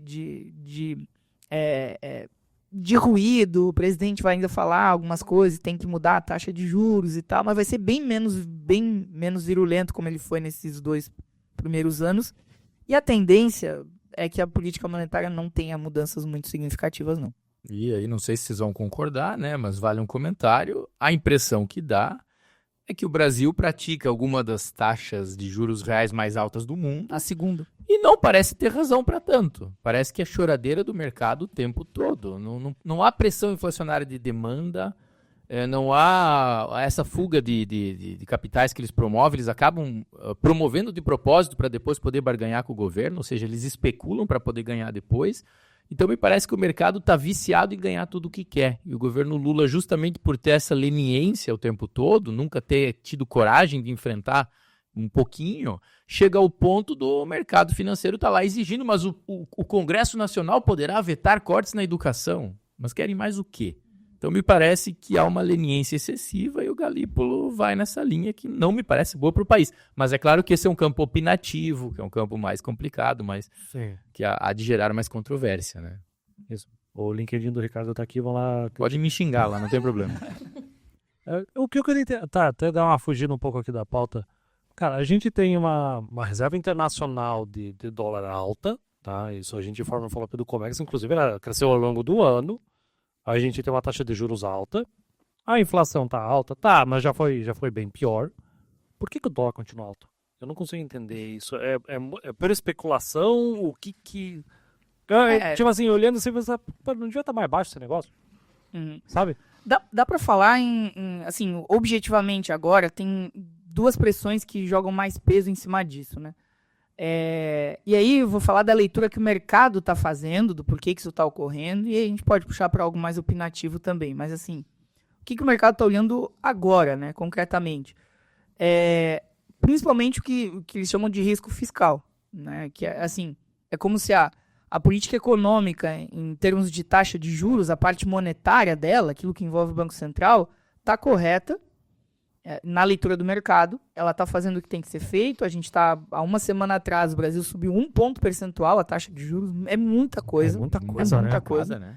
Isso impacta em mais de 70 bilhões de reais em custo da dívida pública do Brasil, porque tem que financiar ela a valores mais altos, né? E tirar de algum lugar, né? E tem que tirar de algum lugar, e aí vai ter o pessoal fazendo greve aí, porque vai ter salário congelado, essa história toda, né? Tá tudo interligado. E aí, disso, aparece uma preocupação que é o tal do risco fiscal, que é no sentido de entender que o governo está com gastos descontrolados. Tem muito espantalho em torno disso, de falar, tá tudo descontrolado, tá uma bagunça, não corta nunca, tem que cortar. Mas quando você senta com o sujeito e diz assim, ok, meu caro, onde? No quê? Exatamente. Vamos lá, vamos conversar. Aí se dissipa um pouco, aí já aquela efusividade toda, ela desaparece. Porque o orçamento brasileiro é extremamente engessado, e se a gente for ver gastos que cresceram de maneira muito expressiva nos últimos tempos, eles vão estar muito mais associados a uma espécie de... Bom, os governos nesses últimos tempos têm falado muito de uma hipertrofia do poder judiciário, né? Como se o judiciário estivesse tentando ficar acima dos outros poderes, tomando decisões e tal. Mas a gente está tendo também uma hipertrofia do poder legislativo, inclusive assumindo funções executórias de orçamento. Então, o processo das emendas que a gente tem, por exemplo, na política brasileira atualmente, é um escárnio para administrar o orçamento público. E o próprio Congresso puxa boa parte do orçamento para si. O que tem de gasto mesmo que o governo pode escolher, que é discricionário, de dinheiro, que vai empenhar ou não e tal, vai representar 5%, 7% do orçamento total, do que ele tem para manejar de fato. O resto é mais ou menos tudo alocado. Então, é muito difícil, né, manejar isso. O que o mercado cobra efetivamente? Reformas, uma reforma mais administrativa, uma reforma tributária mais enxuta, várias coisas nesse sentido. Mas o que hoje está acontecendo, né? Para dar um ponto de vista um pouquinho mais técnico, mas para a gente entender o que o mercado está temendo, né? Se o Brasil tem um risco fiscal alto, a ideia é que, em termos de risco fiscal, a gente tem uma possibilidade de não conseguir pagar a dívida daqueles que têm títulos da dívida brasileira hoje, né? Como se fosse faltar dinheiro para poder remunerar essa dívida. Isso também pode gerar uma pressão inflacionária. Pelo fato do Estado gastar mais e tal, o movimento da economia gera uma pressão inflacionária na leitura do mercado. Essa pressão inflacionária faria com que o governo tivesse que aumentar taxas de juros no futuro. Então, tem uma projeção de taxas de juros no futuro mais altas, né? Fazendo exercício aqui muito, muito rápido de matemática financeira, se eu projeto taxas de juros mais altas no futuro e eu tenho títulos da dívida brasileira hoje, né, se eu quiser trazer o valor desses meus títulos a valor presente, esses títulos desvalorizam, porque a taxa de juros está aí na conta da matemática financeira, está no denominador dessa equação, né? Então, uma taxa de juros futura mais alta desvaloriza quem tem títulos brasileiros hoje. E aí tem muito operador do mercado que fica muito desconfortável com isso, porque vai começar a se desfazer de títulos agora, porque esses títulos vão começar a valer menos, vai tentar comprar os títulos mais futuros que estão precificados a valores mais altos.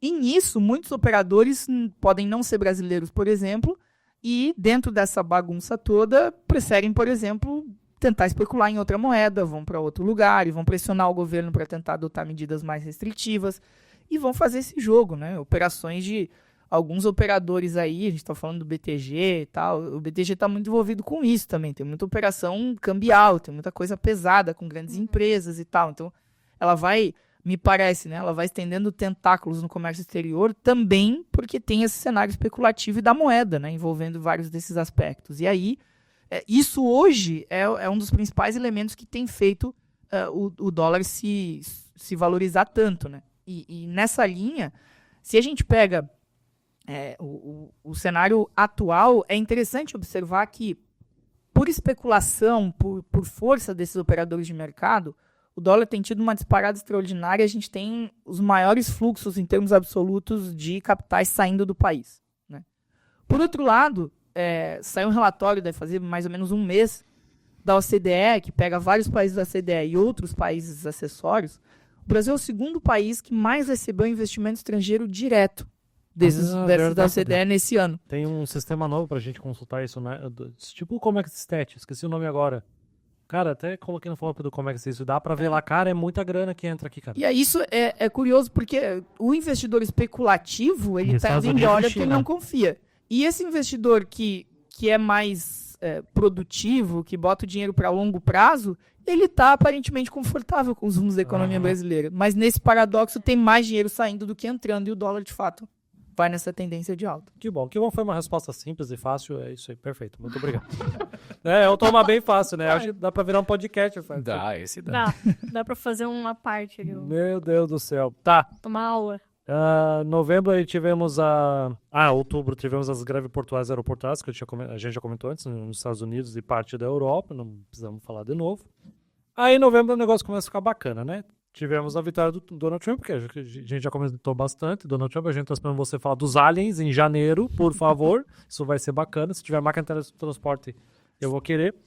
Tivemos a reunião do G20. E aí uma coisa que puxa muito pro comércio exterior é que o Xi Jinping foi pro Peru para inaugurar o porto de Chancai. E aí já começa a especular a nova rota da seda chegando aqui no Brasil por causa desse porto, né?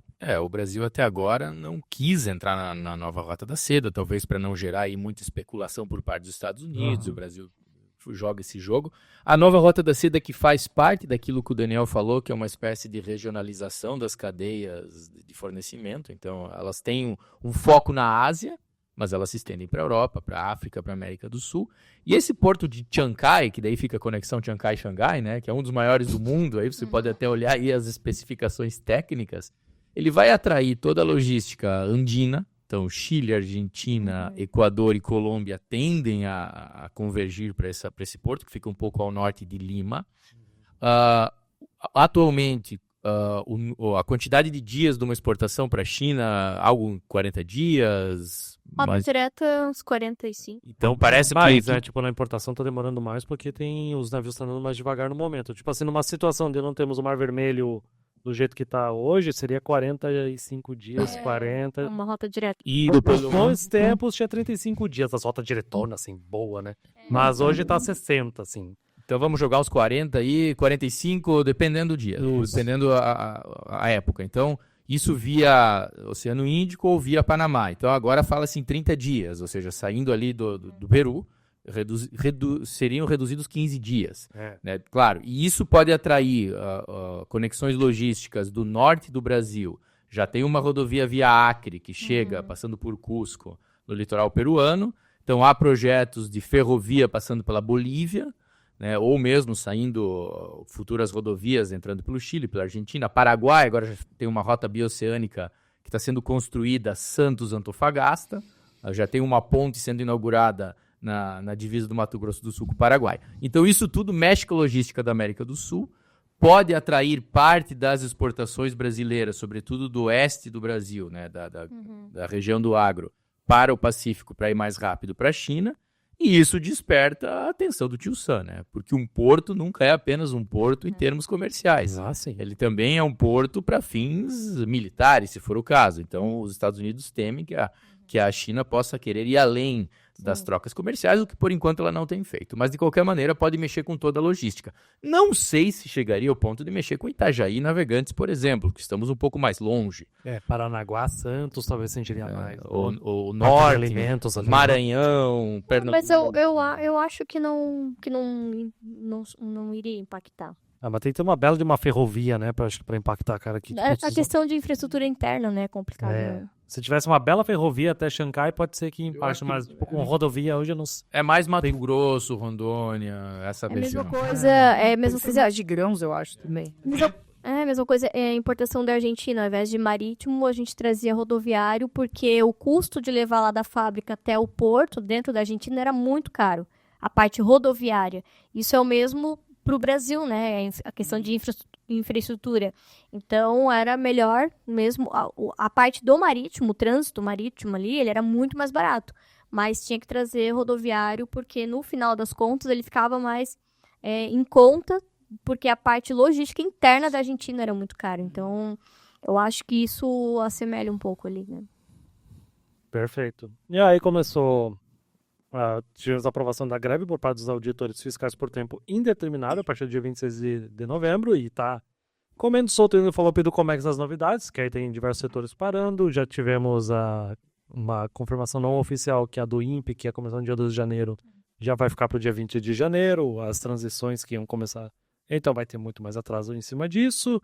Teve o Dia da Indignação, que eu achei maravilhoso isso, o Dia da Indignação por parte da Receita Federal. Achei legal esse nome, né? Tipo, o que eu vou falar? Cara, eu compadeço, mas é foda. Cara, eu não vou falar muito, porque eu tenho a galera da Receita, já vi, tem gente aqui e tal, são massa, mas, cara, o sindicato deles às vezes faz umas coisas que eu fico louco. Tivemos o aumento do ICMS para aço importado de Santa Catarina, né? Teve até o Rafael comentando que teve uma certa empresa produtora de aço vindo aqui para Santa Catarina fazer uma visita e logo em seguida aconteceu isso. Curioso. É bem... Não vamos citar nomes, né? Agora as empresas estão buscando muito por Rondônia, né? Que lá tem o benefício, tudo, né? Sim. Mas realmente... E guerra fiscal? A guerra fiscal do ICMS é o clássico aqui do Brasil. É o benefício Santa Catarina, daí... Aí tivemos também o dólar batendo R$6 e ficando de vez, né? Acho que a gente já comentou bastante aqui de câmbio, né? Não precisa de ter a resposta do Daniel, coitado, que essa é foda. E claro, falar do Carrefour, né? Que besteira que foram fazer, já. Mas, cara, a pressão sindicalista da França, tacar fogo em carro é um negócio impressionante, né? Os caras assustam até mesmo o CEO da Carrefour pra falar o que for, né, cara? Cara, quem tiro no pé foi aquilo, né? A impressão que dá é que o Carrefour ele estava, digamos assim, reproduzindo o eco do agricultor francês, mas ele esqueceu que ele tem o mercado brasileiro e o consumidor brasileiro. Aqui foi um tiro no pé bem forte. Carrefour faz muito... É o país que a Carrefour faz mais dinheiro fora da França, né? É no Brasil. Eu tinha consultado uma estatística sobre isso. Tipo, cara, não é brincadeira o quanto o Brasil representa pra Carrefour, cara. E aí isso vem... É como se o Brasil fosse digamos assim, um campo externo de uma disputa que é também de dois grandes grupos na França, que é com o Grupo Casino também, né? Grupo Casino? Casino, que tem a propriedade do antigo grupo Pão de Açúcar, controladores e tal. Então, é como se o território brasileiro replicasse uma parte dessa disputa do varejo europeu, né? Em especial o francês. Então, foi de fato algo muito, muito imprudente de tomar uma medida como essa, né? Sinalizar para dentro de casa, né? Sem estar quase que amador, sem fazer o cálculo do impacto que isso geraria, envolveu inclusive diplomatas, né, do Brasil e da França para tentar amenizar, botar panos quentes nisso, porque foi muito imprudente. Podia não ter falado nada e começar a comprar dos outros, né? Se talvez achassem que não ia, né, ter tanto se teve essa repercussão. Em si é algo que pega muito mal, né? Porque o sujeito deixou por escrito lá, olha, nós não vamos abandonar vocês aqui na França, os produtores, nós vamos proteger e tal. Então, quer dizer, e isso gera um impacto na imagem do Carrefour no Brasil também muito negativo, que é o seguinte, olha, nós estamos muito preocupados em proteger os consumidores franceses desses produtos que vêm da América do Sul. Agora, nós não estamos preocupados com o que os consumidores sul-americanos vão ter aqui de acesso. Então, eles podem ficar com a carne que é de origem do desmatamento, que tem crime ambiental, que tem infringência de legislação trabalhista. Para o pessoal daqui não tem problema, a gente quer proteger os nossos consumidores lá, né? Houve algo parecido com a Nestlé um tempo atrás, né? Que o padrão do produto Nestlé fora da Europa era muito pior do que na Europa, né? Mas isso paralelo com o que tu falou. Você contar como era comprado o cacau, né? Meu Deus, a Costa do Marfim. Nossa. O cacau é bastante complicado. Não dá pra esquecer Carrefour, né, cara? Carrefour matando cachorro, matando gente, funcionário morrendo, os caras colocando guarda-céu e não fechando a loja. Cara, Carrefour assim, tá de parabéns no Brasil de modo geral, né, cara? É uma pior que a outra. Não tem como não mencionar esses casos ainda, né, cara? A forma que eles lidam com esses tipos de Meu problema. Deus, cara, é muito, muito ruim. Eu acho que esse teu comentário talvez já dê para fazer uma pontezinha para o acordo Mercosul-União Europeia. Não sei se está na tua lista aí. Aqui, sim. Já podemos adiantar, talvez? Vamos entrar nessa também. Porque aí tem tudo a ver, né? Bom, foi assinado no Uruguai, né? Agora, inclusive por coincidência, nós estávamos no Uruguai numa viagem técnica com a Univale, Daniel e eu. Então, prestando atenção nessas coisas, comendo carne e tomando vinho, né? Nessa ordem. Cadê meu doce de leite? O teu doce de leite tá lá em casa, então tá bom. Fica para 2025, se sobrar. Só a embalagem. A gente tentou trazer, mas a receita tava de greve, não deixou passar. Acabou ficando no caminho. E tá bem justificado nessa mesa, né? Mas aí, vale ressaltar o que nós falamos no início. Para Ursula von der Leyen, né, que é a representante da Comissão Europeia, é um momento interessante, porque tem o fator Trump, o fator Rússia, então busca um outro mercado. para o Lula, né, líder do Mercosul, ou pelo menos do principal país, é um momento interessante também, porque ele pode dizer fui eu que assinei, como o Bolsonaro já havia assinado, e depois a União Europeia aumentou as suas exigências. Né, 20 anos, né? Tá 20 anos essa história. Desde os anos 90. Mas, assim, as pressões francesas com ou sem Carrefour vão continuar. Existem pressões dos agricultores austríacos, holandeses, irlandeses, tem os italianos, que o norte industrial é um pouco mais favorável, o sul agrícola um pouco menos, então a Itália, como sempre, dividida. Então, não é nada garantido que a Europa vai aprovar. Então, eu estava até dando uma estudada.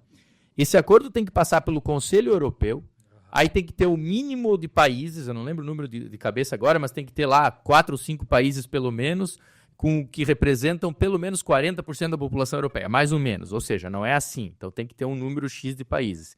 E depois tem que ir para o Parlamento Europeu. E dentro do trâmite no Conselho Europeu, os parlamentos nacionais podem pressionar.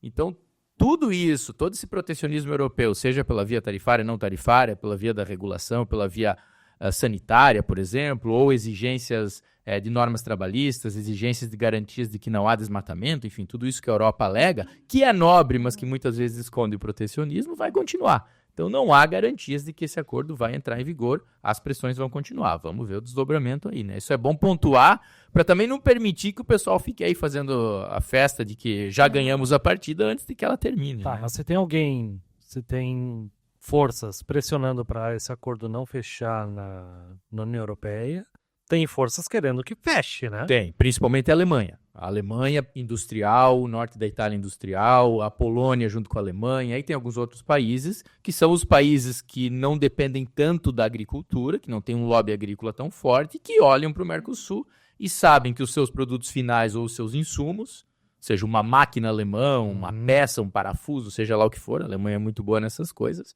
Então de fato vai ter uma briga ali dentro. É bom você ressaltar isso. Então acho que a disputa está em aberto lá. Perfeito. Não sei se Acho que tem um ponto interessante de colocar aí, porque a rigor a gente olha esses dois mercados e eles são eminentemente, eles se apresentam como eminentemente complementares, né? Então o Mercosul, produtor de bens primários, e uma Europa mais produtora de bens industriais. O que nós temos aqui de serviços são serviços bem pouco especializados, eles têm serviços mais de ponta.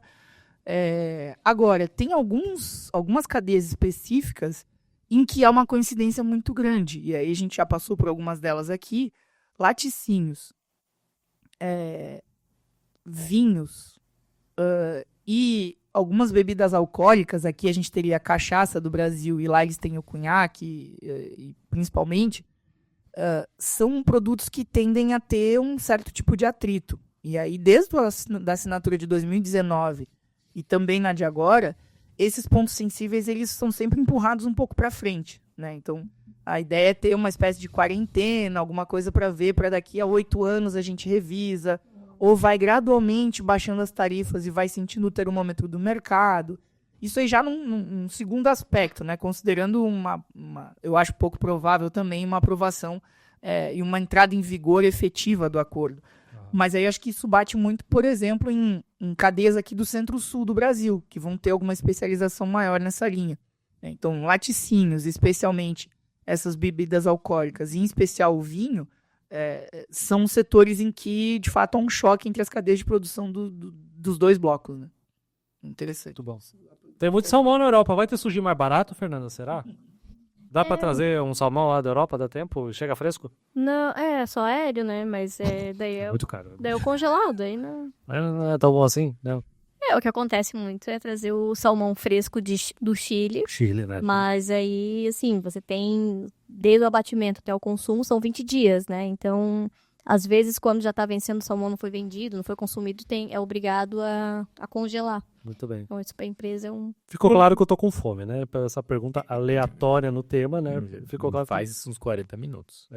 Então a fome tá grande. Tivemos também... Estamos entrando em dezembro agora? Deixa eu ver aqui. Dezembro agora, que a gente teve a mudança no ICMS para as encomendas internacionais que ficou padronizada em 20%. Então as comprinhas da Shein, do AliExpress, vai ficar tudo... Brusinha. As brusinhas vai ficar tudo em 20%. Dependendo do estado que você tá, isso é bom ou ruim. Nós, em Santa Catarina, é ruim, que a gente pagava 17%, né? Agora, por exemplo, Maranhão, Piauí, Bahia e Pernambuco, isso. 22, 21 e 20%. Então, esses agora vão 20,5%. Então, vão pagar menos. Enquanto outros estavam pagando menos, então ficou padronizado, né? Agora vai ser 20%, não interessa de qual estado você está. Então, e isso não afeta só a pessoa física, né? Pessoa jurídica também, que traz por remessa expressa no regime de tributação simplificado. Então, foi uma mudança relevante aqui para a gente na parte do comércio exterior, né? Que muito a gente faz muita importação, sim, que pode ser viável. E um negócio que já está sendo sentido lá fora, até a Nayara, que participava bastante do podcast aqui, que agora não mora na Espanha, é que está começando a faltar container reefer. Isso vai ser sentido no Brasil com certeza também. E ela falou que lá na Espanha já está ficando complicado também. Beijão, Nayara, eu sei que ela assiste. Beijão, mãe da Nayara, que ela assiste bastante também. Ela que me cobrava quando é que o podcast ia ao ar, quando a filha estava participando. Então temos um problemaço, né? Que a gente precisa de container reefer para exportar e a gente gosta do container NOR na importação, né? Exatamente. É justamente por isso que no reefer é mais barato, né? Porque o Brasil exporta muita carga em reefer, né? Mas importa pouco. Não pouco, né? Mas menor, né? Um volume menor do que é exportado. Então, tanto que na pandemia eu não senti dificuldade nessa parte, né? De logística, porque o que estava mais faltando ali era a parte do dry, né? Só que aí, como faltava o dry, aí as empresas começaram a trazer NOR, né? Que é o reefer ali desligado. Então, aí acabou impactando um pouco, mas não senti tanto quanto as empresas que só importam dry. Então, na época eu até fiz um benchmarking com a Intelbras e eles comentaram assim, que eles tinham que trazer muita carga aérea porque não tinha container, né? Então, e aí eles produzem também na Zona Franca de Manaus, né? Então, sim, eles era bem complicado. Eu trouxe essa notícia mais da logística internacional porque ela é muito recente. A gente tinha gravado o podcast do Panorama dos Freres, então estou mencionando aqui. Por fim, que eu tenho aqui na minha listinha é a queda dessa pessoa maravilhosa, Bashar al-Assad na Síria, né? Ser humano maravilhoso. Fugiu. E aí eu tava ouvindo no Petit Journal também que o cara tinha um patrimônio de 2 bilhões de dólares, sendo que o PIB da Síria é 6 ou 8 bilhões de dólares. Claro que não dá pra ficar comparando PIB com riqueza, mas... Puta merda, né, cara? E foi um cara que era o pai antes, né, que reinava na Síria, né? Olha, a questão síria, talvez ela seja tão mais complicada que a questão cambial que o Daniel explicava há pouco, né? E ele foi, pelo menos que eu lembro de cabeça, o último país e o último ditador que usou arma química na população, cara. Contra a própria população. Contra a própria população, a partir de 2011. O Bashar al-Assad, ele, de fato, vem da tradição do pai dele, foi uma das dinastias, podemos assim dizer, dentro do mundo muçulmano ali, das mais laicas, né, que teve uma separação interessante entre Estado e religião. Era um país, nesse sentido, um pouco mais, eu não vou dizer avançado, porque eu vou estar julgando, mas enfim, que tinha essa característica. Entretanto, o Bashar al-Assad se manteve no poder desde a Primavera Árabe, né, que estourou lá por 2011, com apoio da Rússia, que tem portos e instalações militares no litoral sírio.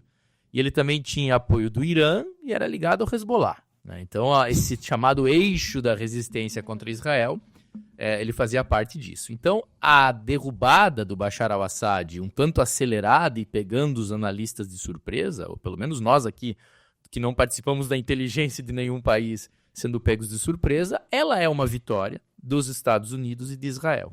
Tanto que Israel imediatamente, além de atacar o Líbano, já ataca a região das colinas de Golã, que ficam na fronteira com a Síria. Então Israel expande o seu território para lá, e os Estados Unidos, que já têm uma posição ali no Iraque, né, com as suas bases, eles conseguem avançar também para dentro da Síria. A Rússia, que aparentemente perdeu, parece que ela rifou o Assad, né? Aparentemente a Rússia chamou ele alguns dias antes, já chamou os seus diplomatas, a família do Assad, o próprio Assad estão na Rússia, então parece que a Rússia, percebendo que isso ia acontecer, não ofereceu nenhum tipo de resistência. Provavelmente a Rússia negociou com quem está chegando aí no poder, que inclusive é um sujeito que era ligado à Al-Qaeda, né? Que no passado era inimigo dos Estados Unidos e agora tá a favor, né, digamos assim, para ver como as coisas vão trocando de posição. Então parece que a Rússia negociou, deixou ele cair, provavelmente vai ter os seus interesses, seus portos, suas instalações preservadas, e a Turquia, que joga para todos os lados, que é um país que às vezes é próximo da Rússia e contra Israel, mas nesse caso parece que está mais próximo a Israel e que ajudou a derrubar o Assad porque a Turquia entende que sem o Assad fica mais fácil para ela controlar as fronteiras, para evitar que os curdos que estão dentro da Síria tentem ter o seu estado próprio e avançar nas fronteiras com a Turquia. Então é extremamente complexo. E para deixar mais complexo ainda, o Hamas comemorou a queda do Assad. Ou seja, o Hamas que deveria ser o inimigo. Então é um xadrez difícil de entender. Mas em resumo, parece que houve uma vitória, pelo menos parcial, de Israel, Estados Unidos e Turquia contra a Síria com a queda do Bashar al-Assad. E a Rússia, aparentemente derrotada, parece ter os seus interesses preservados. A verificar os desdobramentos. Mais um tema fácil pra gente gravar um podcast também, né? O básico, dá pra fazer, acho que o que você precisa entender de Oriente Médio pra atuar no comércio exterior, porque, meu Deus, cara. Só pra entender a Síria, foi isso? Isso eu tô falando por cima. Por cima, né? Tipo, assim, também bem tô mal, longe de ser um especialista, mas é nessa área porque é O super Ricardo complexo. tá longe de ser um especialista, né? Imagina. Não, por isso que eu fico bem quietinho essas horas, cara, porque, cara, eu tive pouquíssima experiência até importante exportando no Oriente Médio, muito pouco. Isso que, pra não dizer que são vários grupos que se reuniram pra fazer esse ataque. Então, cada grupo tem uma história com as suas próprias ligações e tal. Já vai longe. Sucesso pra 2025 e até a próxima. Obrigado a vocês também. Tchau, tchau. Obrigada, Tchau.